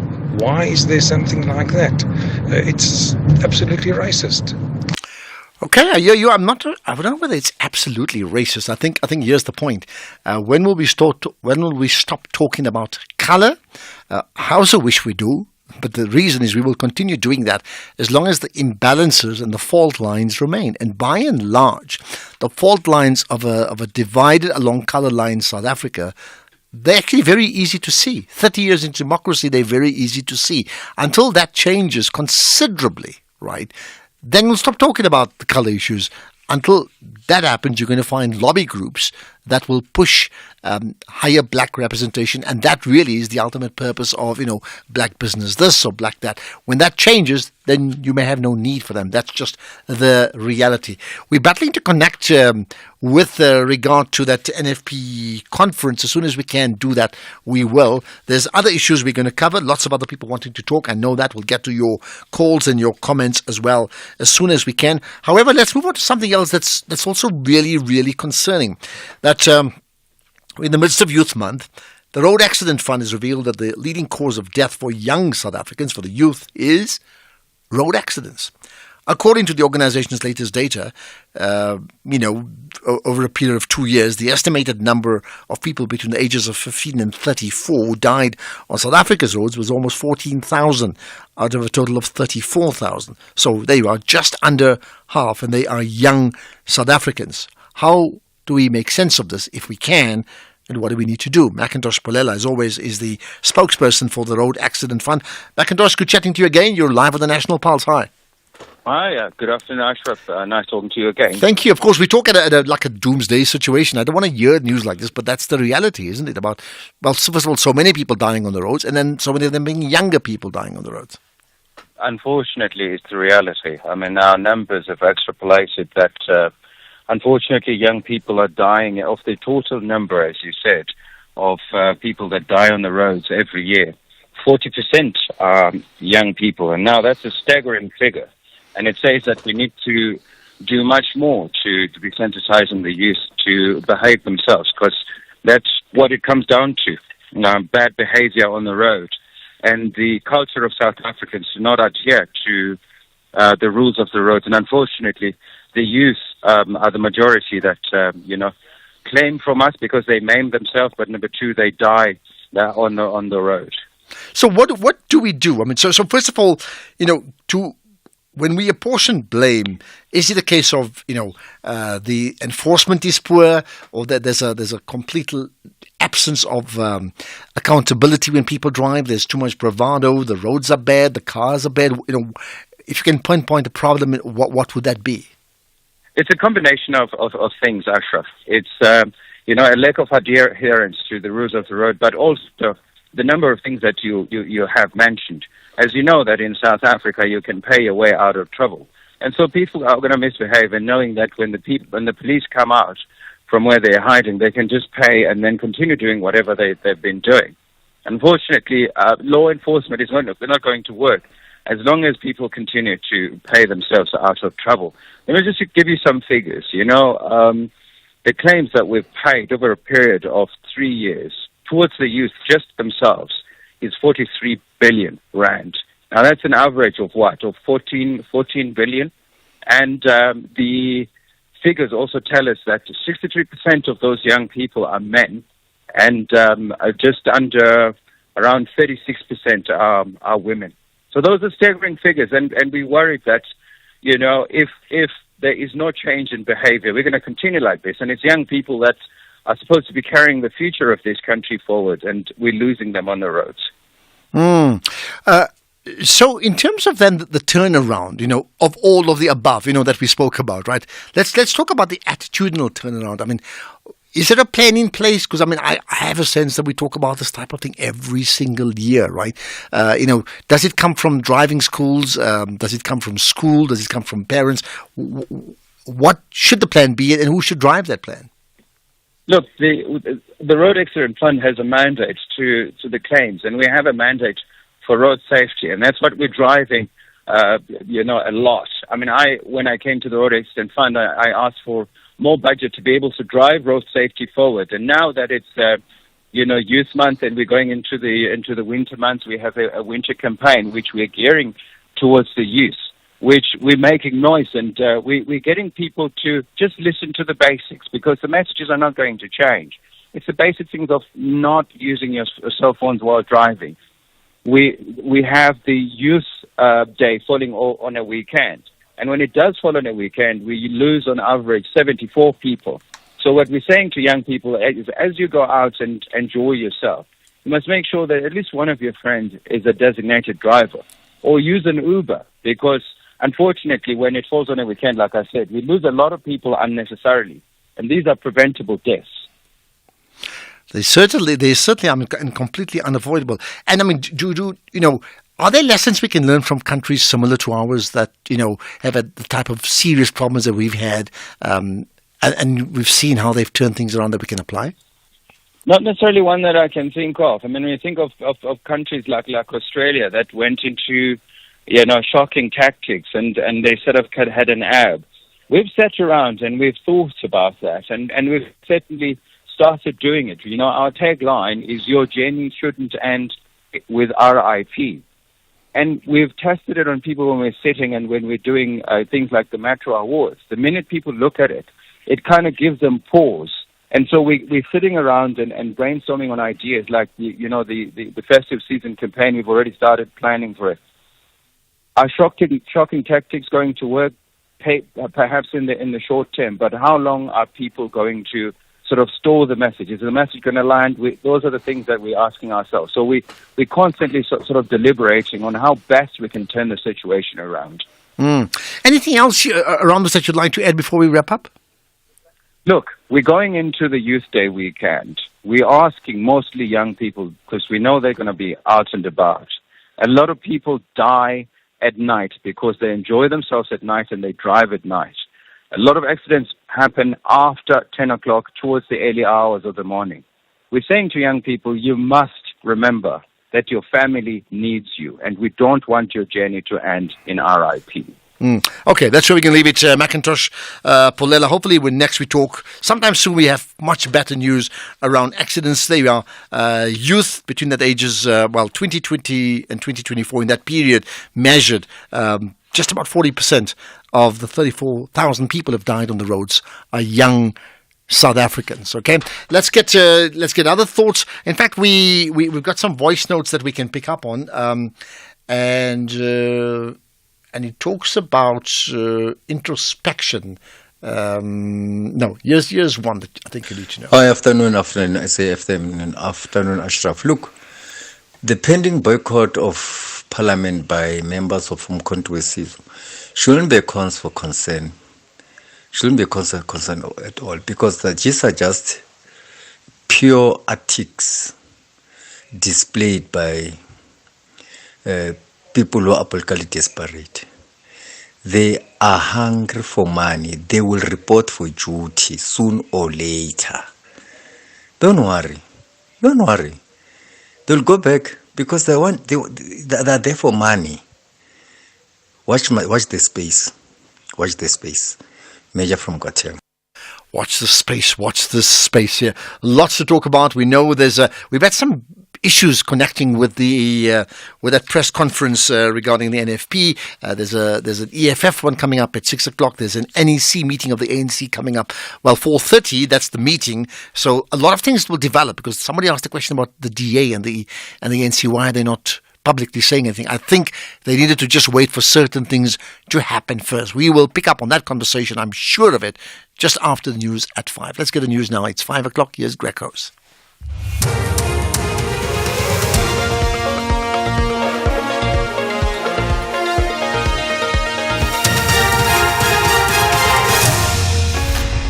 Thank you and good afternoon to you, Ashraf. In this news update, parliamentary sitting to cost 58 million rand and Hungary fined over EU migration policy. Good day to you.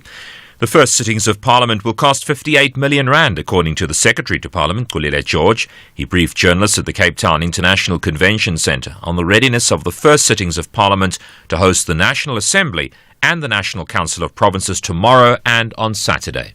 Members that are taken to Cape Town, payment of their hotels, payment of all issues related to that, their tools of trades, and so on, including the cost for inductions and related matters. Now we had to create a precinct of Parliament called CTICC. The cost of this venue, the number of days that you have to secure the building, right up until the 3 days after. The Western Cape High Court has struck an urgent application by the MK Party founder Jabulani Khumalo off the roll. This was his last-ditched effort to be reinstated on the party list and to be sworn in as an MK MP tomorrow. This in a series of legal blows for the founder of the country's third-largest party. Earlier this week, the Electoral Court also dismissed his application to be reinstated as leader of the party with immediate effect. Mercedes-Benz South Africa plans to retrench 700 workers at its East London manufacturing plant in the Eastern Cape as the company tries to improve operational performance. The company says it's planning to move from a 3-shift to a 2-shift model. It announced it's entering a consultation process to discuss restructuring its manufacturing operations. Nozipo Khadebe reports. Mercedes-Benz South Africa has committed to a close collaboration with relevant stakeholders as it embarks on the Section 189 process focused on the restructuring of its manufacturing operations. It says the move could see the number of employees retrenched through the implementation of early retirement, voluntary severance and natural attrition measures. The Mercedes-Benz East London plant is a key part of the global production network for the C-Class. It produces sedan cars for both right and left-hand drive markets for export. The current C-Class, the 6th generation, has been in production since 2021. The KwaZulu-Natal Health Department's confirmed the province currently has the highest number of Mpox cases. There are currently 4 confirmed cases in that province. The virus transmits from one person to another through close contact. It has, to date, claimed 2 lives in the country. Sandile Shambalala is from the Provincial Health Department. Mpox is an illness that has infected in our province now 4 people. There were 3 people that were infected in Gauteng, and we are leading in the sense that we have been able to diagnose 4 people with Mpox. Also have learned that in one of the facilities in our private sector, 1 person has passed on. We are worried, where is it coming from in our province? More so given the fact that the people that have been infected are not people who are in rural areas, are not people who are very much interacting with these animals. We're also worried about the fact that we don't have a travel history the people that are infected. Minal Shabalala says it can take up to 7 days for symptoms to present and that a person with the virus can be infectious for up to 21 days. When you've been infected with Mpox virus, you are expected that within a period of 1 to 7 days, you would show symptoms. And those symptoms can last anything to 21 days, such that when we monitor those that we think are your contacts, we use a 21-day period to say you would be infectious over a period of 21 days. Symptoms include, among others, flu symptoms, so to speak, but also you get blisters on your skin. The EU's top court has ordered Hungary to pay a fine of over $200 million for failing to comply with the bloc's migration policy. The BBC's Sasa Schlichter has more. After the COVID outbreak, the anti-immigrant government of Viktor Orban pushed through a law forcing asylum seekers to travel to Belgrade or Kiev to apply for a travel permit at its embassies there in order to enter Hungary. At the time, the European Court of Justice ruled such practice to be in violation of EU laws. Budapest has taken a hard line on migrants from outside the EU entering Hungary since well over 1 million people arrived in Europe in 2015, most of them fleeing conflict in Syria. It erected border fences and forcefully tried to stop many from crossing through. Top story, the first sittings of Parliament will cost 58 million rand, according to the Secretary to Parliament. That's SAFM News. I'm Greg Goos. In sports, Netherlands won the toss and elect to bowl first against Bangladesh. Colby returned to box camp and Nadal pulls out of Wimbledon to prepare for Olympics. More details at 5:30. SAFM, guiding you through the rush hour traffic. Well, very heavy backlogs on your way to Soweto this afternoon. That collision scene that we've been detailing on the N1 South by Albertina Cecilia Road, the Marisburg exit, has traffic all the way back through to Beyers Nordia. That is a big delay. There's also a crash coming into Joburg through Midrand just after Allendale. So on your way through to Buccleuch interchange, that's quite heavy. And a crash on the R59 between Michelle Avenue and the N12 Reading interchange, and that's causing a backlog both ways. Now, the queue out of Pietermaritzburg to Durban is getting worse. There are now 2 breakdowns between Linfield Park and Umlas Road, and the traffic's parked all the way back through Market Road. If you're coming out of Pietermaritzburg, you might want to consider the R103, the Polly Shorts option, just to get through a bit quicker. That's a really heavy queue today. N2 North through Spaghetti Junction up to Westwood Malls, busy inbound from Pavilion. The N3 really struggling to get through that Spaghetti Junction into the N2 North. And what we're seeing today, for the first time in a while in Cape Town, is just a bit of pressure again coming off the South Peninsula, the main road queuing up from Fischhoek to Clovelly, and then St James to Muizenberg, heavy as well. Rob Byrne, SAFM Traffic. SAFM 104 to 107 nationwide, leading the conversation. The clock is winding down and the world's most renowned games are drawing near. With a wide variety of delightful action such as basketball, badminton, cycling, hockey, handball and volleyball. It is less than 50 days to the Olympics. The world's top athletes are all chasing an Olympic medal. Hashtag the global battle of great athletes. Experience the Olympic Games Paris 2024 from Friday 26 July until Sunday 11 August. Live on SABC TV channels and SABC radio stations. Also available on SABC Plus and SABCsport.com. SABC Sport, the official broadcaster of the Olympic Games Paris 2024. For the love of the game.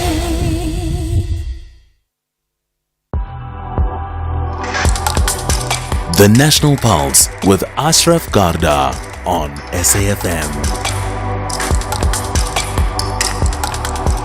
You're listening to the National Pulse, weekdays 3 to 6 p.m. So I have to tell you, as we get to the third hour of the National Pulse and what moves the National Pulse, we were hoping to take that press conference of the NFP live. There's been some technical issues that's prevented us doing so. The press conference is just about over now. Well, the official statement, there's a Q&A taking place, which obviously we can't take. It just takes too long. But I can tell you the most significant thing to come out of the press conference right now, that the NFP leader, Ivan Barnes, confirming that they are in support of a cooperation agreement, right, with the ANC, the DA, the IFP in the running of KZN province. So you got that, the NFP with the ANC, DA, IFP in KZN province. That is is a different position to what Ntlamulo Lela said early on when I spoke to him to say, effectively, Yulia, we would have a deal and he'll come up with the NFP, and he referred to other parties alluding to the IFP as well as the EFF when they have their press statement that comes up as well. So that means he also said they met with all the parties except the EFF. That's the NFP. They met all the parties except the EFF, which suggests they met with the MK as well. As soon as we get more detail on that, we will certainly cover it. Let's, however, talk about significant changes just about every minute of the day, as we know, right, with Dr. Ongama Mtinka, who's a political analyst. Appreciate your time, Dr. Mtinka. Thanks for joining us here on the National Pulse. Good afternoon to you and your listeners, Ashraf. Thank you. Right. So, first of all, I know you may have missed part of the press conference, but did you get the gist of what I just said, and how significant is that? Yeah, I did, and I think for me, it's interesting how they have ended up going this direction. Two things about it. One, I suspect it's a political. It's a simplification of a complex equation, because one, if they had gone with the MK party EFF alternative, they would have needed to contend with where they get the last vote in order to sway the seat, the premiership at least of KZN to their side. So I think this may be just a simplification of a complex mathematical equation by joining forces with the DA, ANC, and IFP. I also say so because it was quite clear that the NFP were enjoying the position that they were in of being indifferent between these two groupings and actually having to weigh their options and make the final call as to which side they were going to go. Obviously, the ANC, DA, and IFP was already a simplified equation, if I can continue to use that. Yeah. They just needed to make a decision and sway the outcome there. Okay, so let's get confirmation with those parties that we've just mentioned, the ANC, the DA, the IFP, and now the NFP. They have enough seats to be the dominant coalition grouping in that province, right? Yes, they just needed one. Okay, all right. Holding, by the way, vintage ANC politics, holding behavior of each of the MPLs constant, assuming that the party line holds, then they've got the majority. Okay, and that's an important last phrase, assuming the party lines holds. Now, we don't exactly know how these conditions of agreement were written up and agreed upon, right? But in practical terms, I mean, nothing stops parties having a fallout no matter what the agreement is, isn't it? So hypothetically, if they have a disagreement 2 months down the line, and in particular, the NFP just pulls out, that's it. That will just tilt the power in the other direction. So Ashraf, the context that individuals act in does shape their thinking about what's acceptable and what is not. My sense is that changing allegiances at the provincial and national level is not going to be so much of a no-brainer like the local government situation was. Remember also that the NFP has got to bear in mind the arrangements that they already have with the NFP in some of the municipalities. So the consequences of flipping allegiances at a national level going forward are no longer going to be as easy for the parties, especially also given the fact that there aren't many small parties. I think NFP is in a unique position in KZN. Okay. I've also noticed that just confirmation, the NFP confirming not only KZN now that they also support the overall government of national unity as proposed by the ANC. So it's a national agreement as well as a provincial agreement that they would have with the ANC and with all the other parties mentioned as well. Now, interestingly enough, earlier on, I chatted to the MK party spokesperson, that's Ntlamulo Ndlela. He said that they will continue with not attending, with a boycott of Parliament tomorrow. That's national, but provincial, they will attend, and he was very confident, alluding to a deal that would allow them to wrestle control of the province, and effectively mentioning the NFP as well as the IFP, and of course talking about the 6 p.m. press conference with the EFF that will tell it all. So this is going to be a massive turnaround for them, because they were pretty confident they'll get the numbers on their side.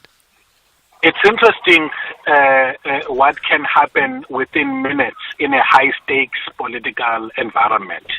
So it may be that at the time they had confidence that things were going to go their way. It's interesting where the MK party finds itself in this election. I think that they are finding their political alternatives to be extremely limited. And I think that at this hour, while the issue of boycotting the National Assembly was a well-calculated strategy at the beginning of the week, I suspect that it's a matter of just simply following through with what otherwise has been a spent political card, if I can put it that way. You say spent political party? Explain that. It's political card or political move. Okay, spent. Okay, got that right. Its effect is no longer of any political benefit to them, as far as I'm concerned. Okay, they played the ace, but they don't have the trump card. If I can put it in that sense, right? What does this say then about what? And I haven't confirmed it, but it's pretty obvious because everybody else is talking about the ANC and the DA that there's an alliance that's going to hold. What does this say about the type of deal that the ANC and the DA have made for them to stick together, because they're the dominant parties by numbers? Yeah, first of all, let me just comment about the progression of the political communication here. It's been interesting. Very much so, yeah. I don't think that the NFP choices today are unrelated to the sense of momentum suggested by the announcement that the IFP made yesterday. And in fact, if you think about these three major parties, the IFP were best placed to play them to be open about what has been decided upon as part of one. Is trying to stave off any potential to sway the other, the direction in a direction contrary to what's emerging, the GNU, while the ANC and the DA are locked in their own internal communication processes. It's more like a tick box exercise now, because they've already prepared those politicians of the NEC and the others to this idea that momentum is shifting towards a GNU with these allies. And I think that it's also going to help both the ANC and the DA internally to advance this message that the horse is bolted, let's move ahead. But it's interesting, I mean, as you said, from pure communication, that what you would expect normally would be the senior partners to make the first announcement, and then the juniors would fall in. Yeah, effectively, the juniors literally spelt it out yesterday already, and then we get further confirmation today. Absolutely, and I think it was a strategic gambit. You know that communication has been so crucial in this, not just for domestic players, but also in terms of attitudes to South Africa. I don't know if there was a turnaround, but I was looking at the rand strengthening a lot from yesterday afternoon all the way until probably the afternoon today, where it started changing a little. So it's been quite interesting to watch. But again, I mean, it's still in rates. Last seen, if I'm not mistaken, a few days before elections. I think in this morning on Kathy's show, even the DA spokesperson said that these negotiations could take place even up to an hour or so before the start of that first sitting. I mean, that's just how it's almost like sudden death in terms of sport. It's which is rather bizarre to even imagine that, right? Which then gets me to ask you this, right? What are the key features we should be looking out for tomorrow? Just keeping in mind that the ANC has an NEC event right now. They're busy talking and they'll maybe pronounce on something later tonight. But what should we be looking out for tomorrow? The first one is whether the centre holds and Parliament is able to execute the agreement. And the first test for that is going to be the election of the Speaker. And it's to look at really how much coherence do these two major parties have internally, and that's going to be the test, the acid test tomorrow for that. I doubt that at this late stage there's going to be bold politicians who are going to not toe the party line unless they have. Because remember, the MK party did say they may change the list in terms of who gets to be there. People who may rock the boat tomorrow are people who may have promises elsewhere that you will come back to the National Assembly. Holding that constant, tomorrow should be a seamless day where the business of the day is started and completed. It's interesting what this other opinion that came, this fights over what constitutes what accounts for a duly constituted parliament. The dominant legal view has been that an MK party's absence doesn't affect, the quorum or the notion of parliament that is duly constituted tomorrow. But I saw something earlier today which made me say, well, there are semantics here that actually do throw this open. I don't know how wide. Interesting indeed. Well, I think one thing we can say, there was a chance of it's a secret ballot if there's more than one person nominated, and then if the MK party were there was this argument that an internal situation from ANC members who would be sympathetic to Jacob Zuma may actually vote the one way and not the other. But now we can say President Ramaphosa would be President Ramaphosa after tomorrow as well, isn't it? Looks like it. Yeah. In all probability, that's the dominant view. Okay, that's where we're going to leave it. Dr. Ongoma Mtinka was a political analyst at a time when, politics, as we cover it, is like the World Cup of, news junkies and political analysts. That's exactly what it is. Let's talk about a significant move with regard to newspapers that you would be very familiar with, including Rapport and the City Press and the Daily Sun as well, right after this. In fact, we're going to do that right away. You may know that it happened this morning. We found out there's been talk of Media 24 to close down the print versions, so we understand, of the newspapers that I've just mentioned: City Press, Daily Sun, Rapport, and Beeld. Reggie Mwalusi is with me, the SENEF Executive Director. Reggie, appreciate your time. Thanks for joining us on the National Pulse. Thanks for having us, Ashraf. Good afternoon to you and your listeners. I would think in the space that you fit in, this type of thing would get your pulse rate racing for all the wrong reasons, isn't it? Yeah, you can say that again. We're still waiting for, you can say that again. Okay. Have you, from where you sit, have you got confirmation that this is the decision of Media 24? Because they haven't sent an official release. There's been conversations around it. I think MoneyWeb were the first ones who actually covered this story. Not yet, Ashraf, but as an organization, we do have a fantastic relationship with Media 24. And we are reaching out to them and waiting for that official confirmation on their end. Yeah. I understand that, for many commentators, the case was the writing was on the wall. They're talking about October being the last month of publication of all these newspapers. And again, we're not clear whether it means newspapers it will stop printing, but you can get the digital version. There's an assumption that may be the case. We're not pretty clear. Is there anything else you know?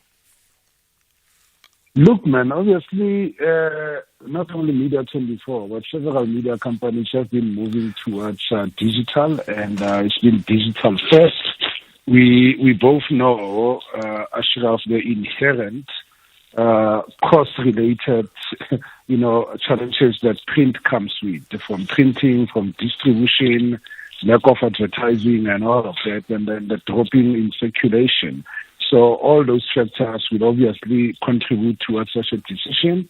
But Media 24 has always, projected itself as a digital company. They have a fantastic brand in City Press, in Rapport, and Rapport, as you may know, with Network, it really covers quite a unique audiences for them in terms of Africa, the Afrikaans market. Daily Sun has that history. It's now going close to 20 years or so. City Press is a long-standing historic newspaper. So I'm sure these are brands that you don't just want to shut down. These are brands that will certainly go on, and they'll go on and be accessed digitally. Okay, so certainly we use it as someone who'll be very aware of the importance of the media or journalists. This would be a different conversation if we're saying they're shutting down forever, and that means those media or news pipelines would not exist. In fact, the story is that it'll be a transferal from paper to digital. Now, that's bad news for some, but it's certainly not the end of the world in the sense that it reflects a changing of market or consumer choices, isn't it? It does really, and it does reflect the kind of world that we are in now in terms of digital, in terms of AI, and all the developments and where audiences are moving. But also, Ashraf, on our end, as SANEF, obviously, when we speak to Media 24, our big and first priority would be the retention of jobs of those journalists, and we're hoping that, as they've always tried to do, that we don't see journalists losing their jobs. We see that decision, we see that development, but importantly, journalists retaining their jobs. That will be our first concern. Well, I would take it you have lots of questions to ask of them, and once you know, let us know, because we will talk about it. We need to talk about it, absolutely.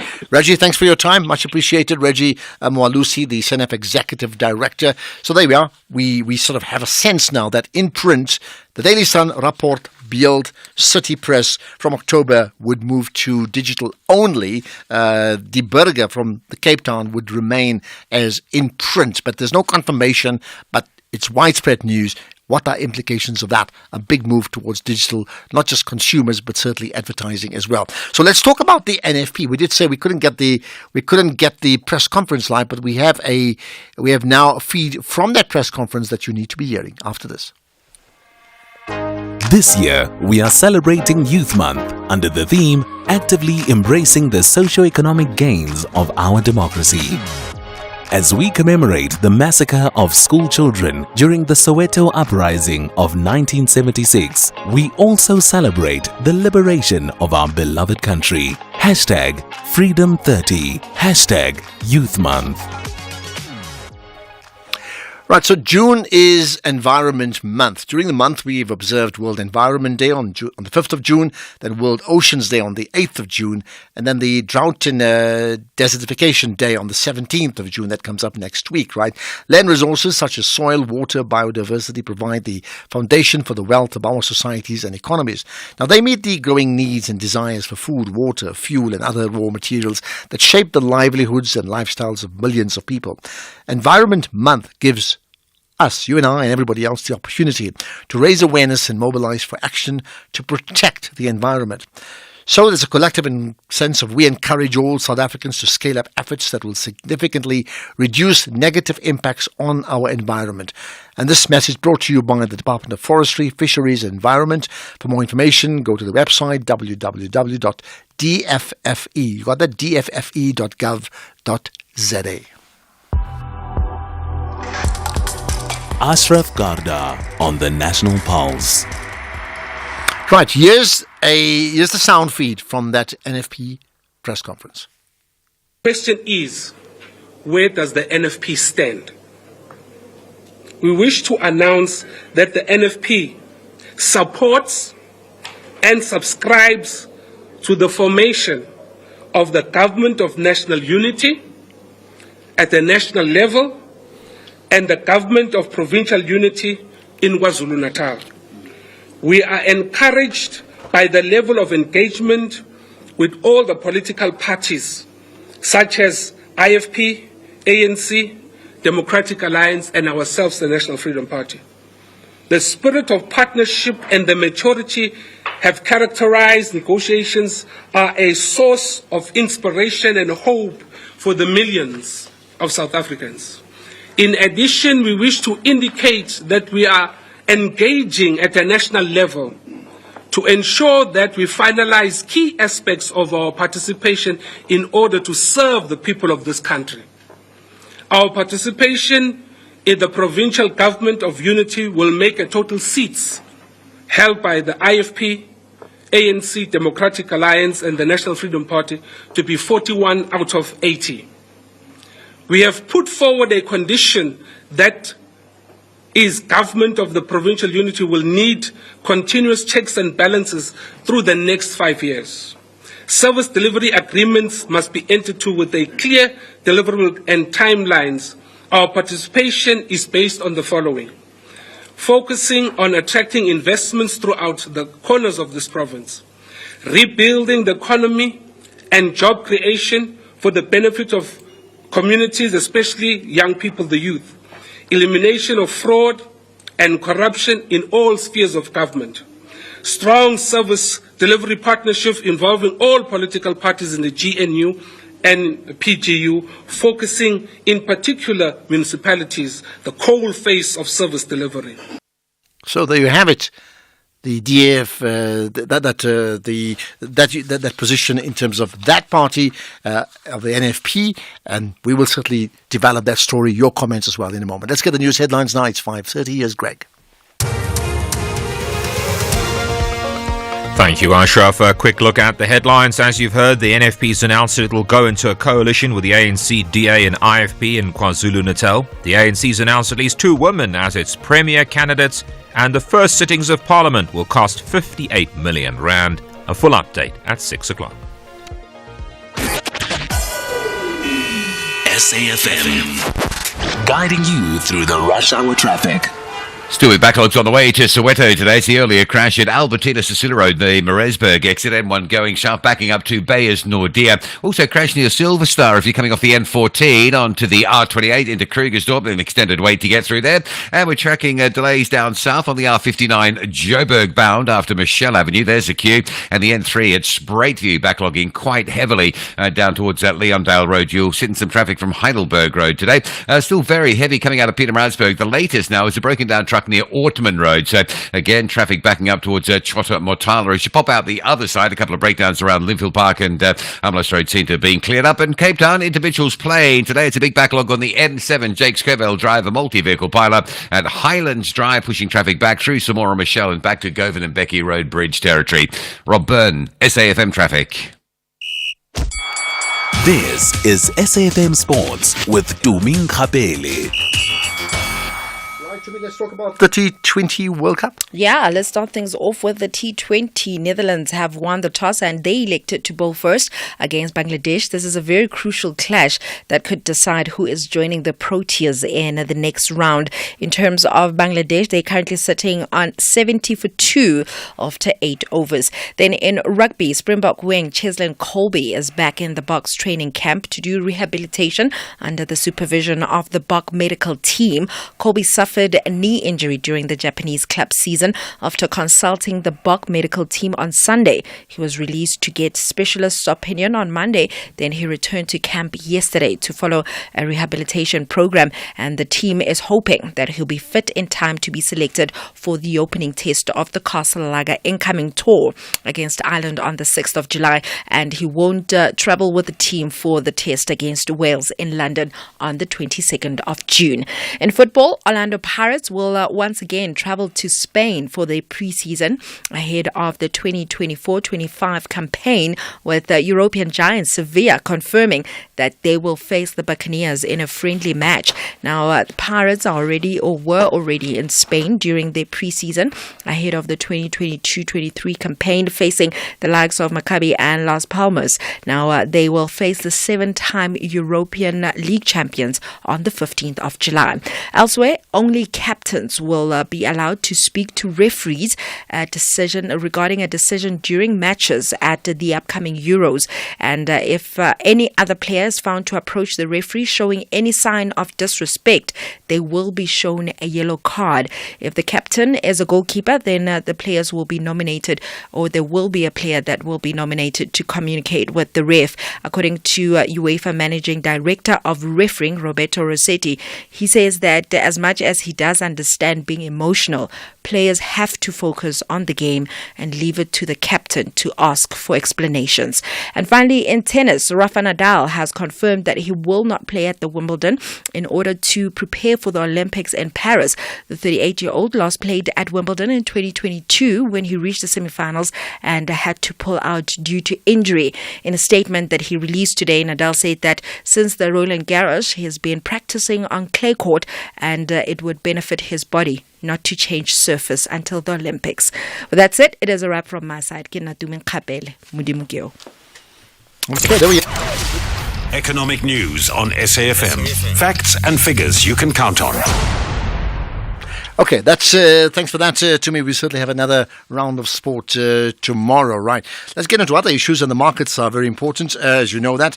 So the always Money Web market update, but there's a name change. Dudu Ramela, it's your chance today. Hi. Hello, Ashraf. Thank you very much. Let's get straight into it with MoneyWeb contributor. We're going to be speaking to Henku Kriel this evening, who is going to be telling us exactly how the markets performed today. Unfortunately, Henku, we're not able to get hold of him at the moment. But Ashraf, let's just tell you what you can look forward to. So when you speak of the markets being quite important, it's a conversation that you have been having also throughout the course of the week and this afternoon as well, when you're talking about the first sitting of Parliament to elect hopefully a speaker and a president tomorrow.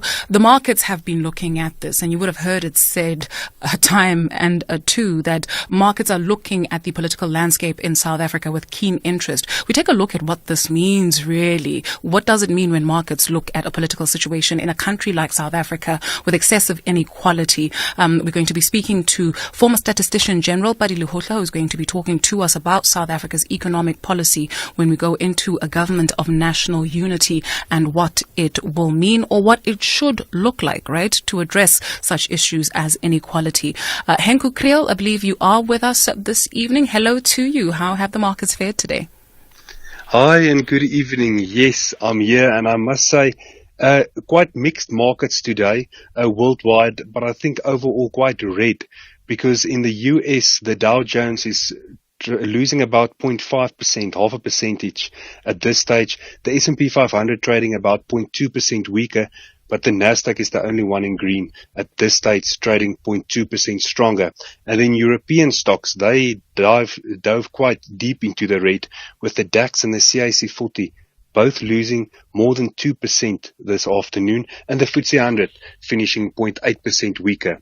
And then here by us, the JSE finished also weaker, unfortunately, and it lost 0.9% today. That's the all-share index, and finishing and closing at a level of 76,382 points. Then the industrial index, it lost 1.2% today, but the financial index gained 1.4%, and my, the resources index finishing 3.7% down, 3.7% weaker. That's almost 4%. Some of the companies contributing to this resources index that lost almost 4% were Goldfields, which lost 11.5% today. Alex Forbes and Telkom, they each finished 6% down, followed by Sibanye-Stillwater and the MTN Group. They both lost 4% today. And then one of the big ones, AB InBev, finishing 3.5% weaker. And there's also DRD Gold and 91, each closing 3% weaker. On the positive side of things, Karoo had a lovely day. It gained 10.5% today. SPAR finished 4% stronger. Truworths, PEP and Nedbank each gained 3.5% today. followed by Sanlam, the Foschini Group, and two of the very big banks on the JSE, First Rand and Standard Bank. Those four companies each finished the day 2.5% stronger. Then, if we have a look at the exchange rate, at the moment you'll pay 18 Rand 44 for a US dollar, 19 Rand 86 for a euro, 12 Rand 24 for an Australian dollar, and 23 Rand 50 cents for a pound. On the commodities market, the price of gold is $2,308 an ounce, silver sitting at $29, platinum $948, and palladium $885 an ounce. The price of Brent crude, the oil price, now trading at $82.40 a barrel. And lastly, but not the least, the price of a Bitcoin slowly and gradually coming down over the last couple of days and now sitting at $67,500. But that is still 1.2 million rand. And that is how the markets performed today. Thank you very much, Henko Kriel, MoneyWeb contributor, for a look at the markets and how they fared today. So here's what else you can look forward to outside of our conversation with Pari Luhotla on the economy going forward under a government of national unity. Time Bank is looking to list in New York. We speak to CEO Koen Jonker about this. We also take a look at two decommissioned power plants, that's Rooiwal and Pretoria West in the city of Tshwane. As soon as next month, those could be up and running. We take a look at why they were decommissioned in the first place and their contribution to Tshwane once they get up and running under private ownership. The city has also said we're going to be speaking to Hugo Kruger on this as well. We take a look in our SME feature at an app rather called Joel. That's right, Lekker Joel, in case you're looking for something cheap to eat in the city of Cape Town more so. We're going to be speaking to the co-founders of the app, and we're also going to be taking a look at Media's 24. It's set to be closing a number of mainstream print publications. Anton Harbour will take a look at this with us in terms of the gap that this will leave in the media industry in South Africa. Oh, what does the future hold? All that and more coming up on SAFM Market Update at 6 p.m. It's back to you, Ashraf. Thank you. I would have thought Parliament would be a jolt tomorrow. I mean, that's just my thoughts. It's been that sort of thing. Thanks for that, Dudu. Much appreciated. Let's get to other issues. We're going to take some calls, and then we'll pick up an interesting story from the Saul Plaatje University. All that in a moment. Father's Day is just around the corner, and it's the perfect time to show Dad how much you care. With the widest range of gifts from Dis-Chem Pharmacies. Treat him with state-of-the-art gadgets like wireless audio devices so you can jam to his favorite songs. And specialized electrical grooming products to maintain a clean look. Spoil him for choice with a Dis-Chem gift card. Father's Day specials now on until 16 June. Only at Dis-Chem Pharmacies. Better health starts here. Set in a gleaming new high-tech trauma center that deals with only the most serious cases, an emergency medical team must battle through the crucial first hour of care to save lives that hang in the balance. Each distinctive case is told with a thrilling intensity and nail-biting urgency as the team work on the very edge of the medically possible. This is a medical drama like no other. This is Critical. Mondays to Wednesdays at 9 p.m. on S3. Starts 11 June. Channel your best drama with BBC Primetime. Only on S3. Open up. Ashraf Garda on the National Pulse. Well, I'll tell you what, if I spoke to you earlier on, I would have said, what do you want to talk about? And you'd probably say the sheer confidence of the MK party spokesperson that a deal for them to run KZN province is imminent and will be announced at 6 o'clock or slightly before that. We have to change tack now because now we know that in that provincial legislature there's 41 seats for that provincial parliament. That's the ANC, DA, IFP, and then the NFP gives them that one extra seat that's so important that allows that grouping to govern, or that coalition to govern that part of our country. The same NFP have also thrown in a lot with the ANC and others as part of what is now called the Government of National Unity. Right, calls, comments, what are you going to be talking about? Let's find out. Active citizen, you being the active citizen, go ahead, hello. I want to concur with the caller who said the people who are using the Black Forum, the Black what, those people are the beneficiaries of corrupt activities, those who benefited a lot. If you can investigate all of them, those people who are lobby groups that are using the black label to blackmail the current government and to blackmail DA. If you can go and check their source of income, it's entrepreneurs. They are the people who have corrupted the ESCOM, the Telcom, the SAA, and so forth and so on. So I want to agree with that particular caller to say this thing is very old and tired. It's no longer holding water. Now, with regards to KZN provincial government of national, what was it? Whatever they call it. Government of National Unity, yeah. Provincial government of national. Okay, government of provincial unity, yeah. Sure. I am very much happy with the outcome. What makes me more happy is that the people of KwaZulu-Natal, they are starting to understand, or they cannot follow the person who wants to portray himself as a modern-day Shaka Zulu.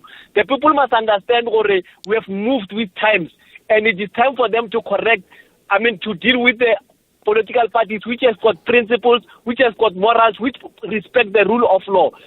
So I'm saying we need to do the same at national level. ANC government should not shy away from appointing Sten Hazen as the deputy president instead of Paul Mashatile. We need DA in security cluster and in economic cluster if the ANC is serious in taking this country forward. Okay, well, let's see what's going to come out of this. Thank you for your time, active citizen. Let's get another call. We get to Muzi Wenkosi in Springfontein. You're live. Go ahead. Hello. Muzi, hello. Yeah, you're live. Yes. Ashraf, I'm a bit worried about the state of our democracy. Okay. Tell us more. For instance, if you look at, I just want to make a short example. I'm in the cleaning business here in South Africa, but then there was a stage where we were doing cleaning tenders for the SABC in the Free State. Now, the functionality test was that they need to check how many, do we have offices, do we have staff to do the cleaning and stuff. Now, that's basic for a contract to get business, which is 100% correct according to me. Now, when it comes to governance, to government, such a serious issue, the law allows for someone to register a party. Within 6 months, you don't know what are their policies, you don't know where are their constituencies, you know nothing about them. But because they managed to get signatures and they managed to have money to register with the IAC to contest nationally, they are allowed. And for a simple thing like attending a meeting with the IFP, they failed. Why? Because if you have to look at their functionality, they don't pass the test. They are not going to Parliament, the MK. I'm making an example with the MK. They're not going to Parliament.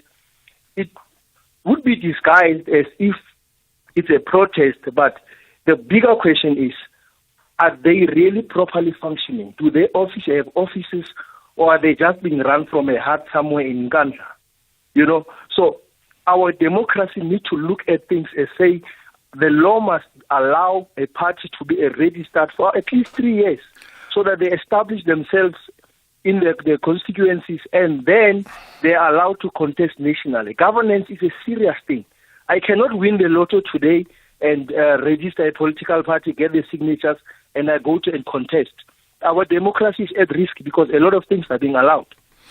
Okay, so I hear your point about 3 years. Some may talk about constitutionally that cannot be because you have a right to participate. But I do hear the broader issue, which is, if democracy means the right to be heard and the right to speak, as you and I are doing now, at a party political level, the right to form a party, then one of the weaknesses of a democracy would be that anybody can do it, which is a strength, but the weakness is also anybody can do it, which actually means sometimes they're not quite ready to govern. But on the other hand, in reference to the MK party, for example, they didn't just amass like 10,000 votes. They've got, 14% of the total national vote, and that's something. Whether that can convert into actual leadership, we don't really know, isn't it? Managed to convince 2 million people to vote for them. Perfect for them. But then, do they pass the functionality test? Do they have constituencies? Do they have offices? Do they have anything that can be traced? And I doubt that is the case. So at the end of the day, we're not saying people must not be allowed to form political parties.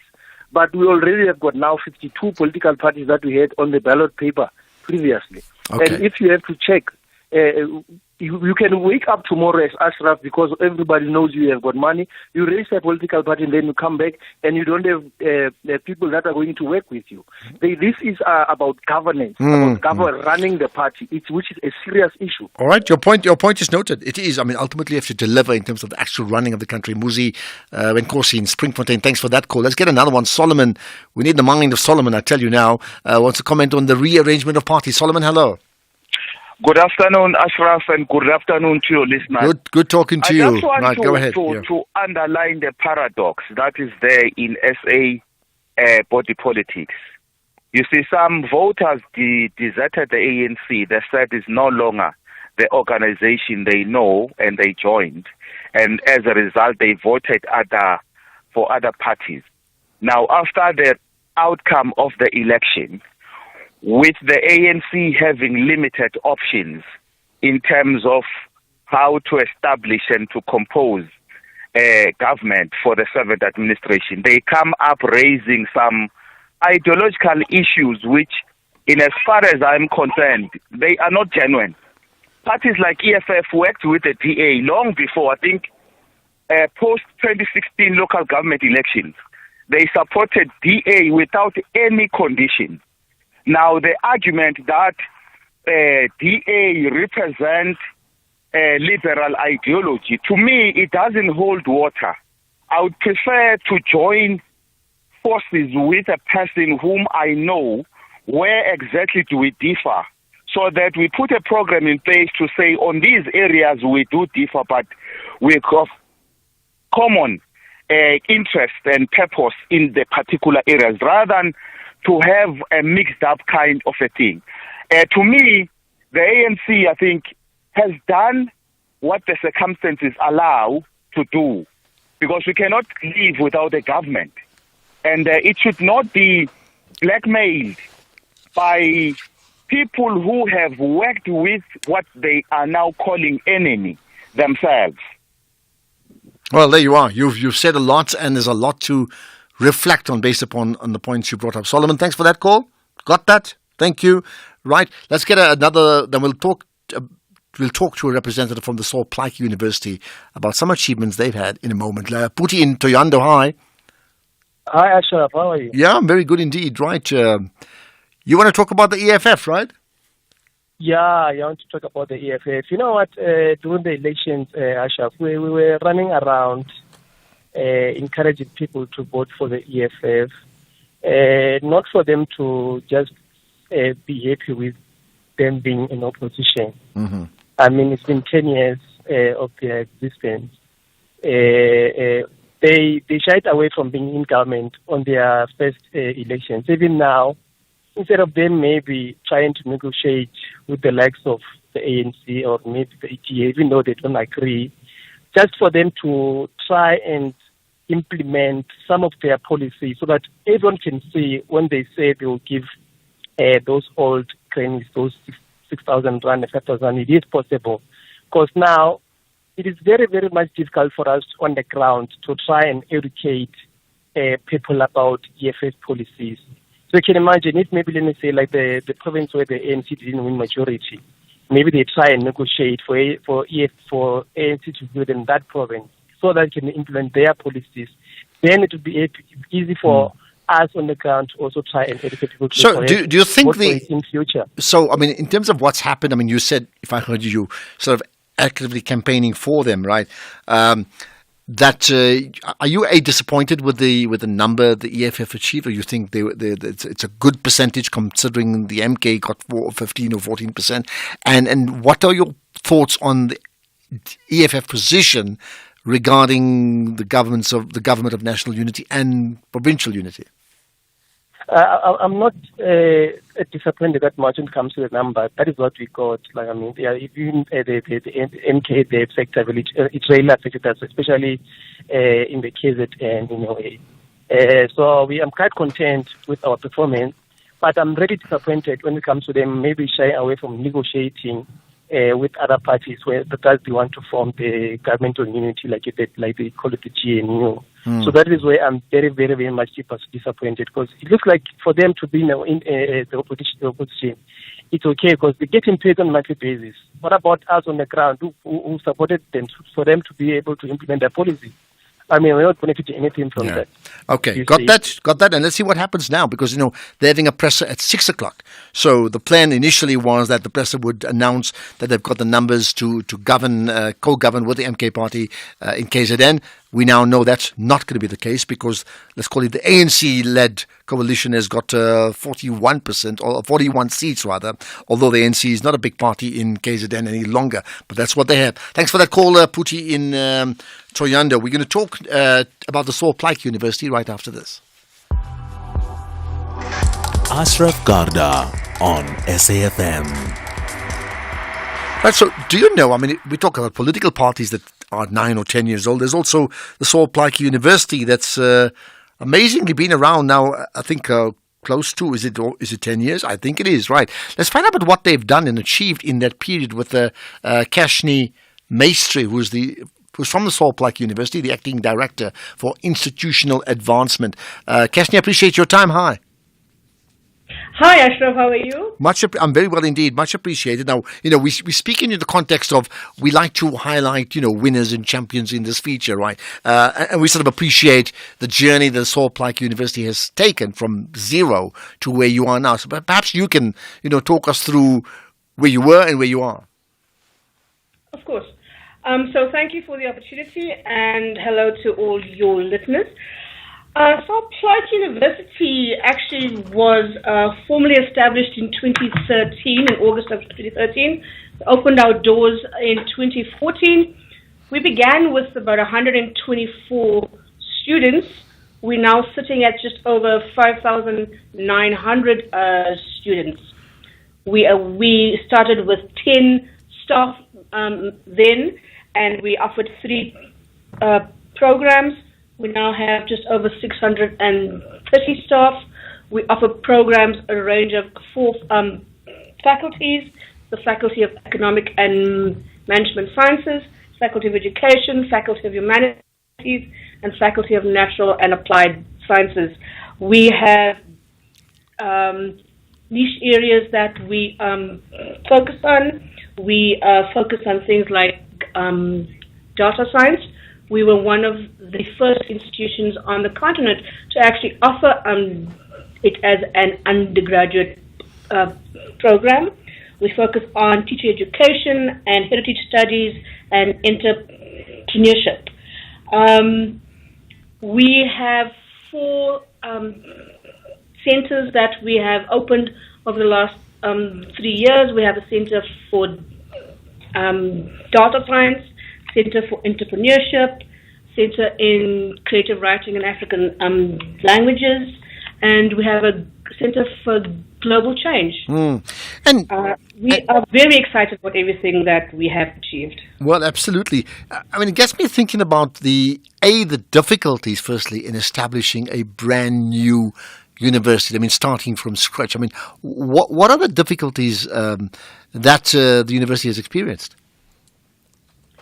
Well, I guess the first thing is that we are the only university in the Northern Cape province, so there wasn't a tradition of having a university here, which means we had to socialize the communities, we had to socialize the businesses to firstly adapt to having an institution here and then to working with us. We're also competing with 24 other long-established institutions, so we're fishing in the same pool as such. But given our size, we're also quite flexible, so we can react. I noticed that Justice, the late Justice Yvonne Mogoro was the inaugural chair of the Saul Plaatje University Council. I think Prof. Ballum was also involved in those early years, if I'm not mistaken. Which gets me to think about what impact is the university making in that region, Kimberley and beyond the Northern Province regions. Because that's what you want. You want actual change, right? Right. Exactly. I mean, we were formed as a means for access for people in the Northern Cape to higher education. So I think we've made great strides in that. We obviously contribute a huge amount to the economy of Kimberley and by extension the Northern Cape. We are contributing to the general knowledge production in the area, and I think we're changing the lives of our youth tremendously. Well, there you are. Is there anything else that you want to just tell us before we wrap up about where to next? Sure. We have over 3,000 alumni, and we expect that they're going to make huge changes. Most of them are in teacher education. We've got a lot in IT and data science. The institution is looking at opening a faculty of therapeutic health sciences. We're also looking into going into desert studies, and probably also going to go a bit into iron ore mining studies, in particular the geology field. Okay, all very, very important, yeah. Okay, thank you for that. Much appreciated. Gashni Maestri, the Solplaatje University's Acting Director for Institutional Advancement, right? Okay, that's where it is for today's show. Lots of people called, and I appreciate it, and WhatsApps and text as well. We also couldn't take all, and I'm really sorry for that. It's never the easiest thing in the world. Just an update before we wrap up. No official agreement with the ANC after they said they will come back to us after 2 meetings. That's Julius Malema opening the EFF press conference. But there'll certainly be commentary on that press conference as soon as possible, certainly on the later shows here on SAFM. We'll do it again tomorrow. Right now, it's goodbye. It's time for the news at 6 with Greg.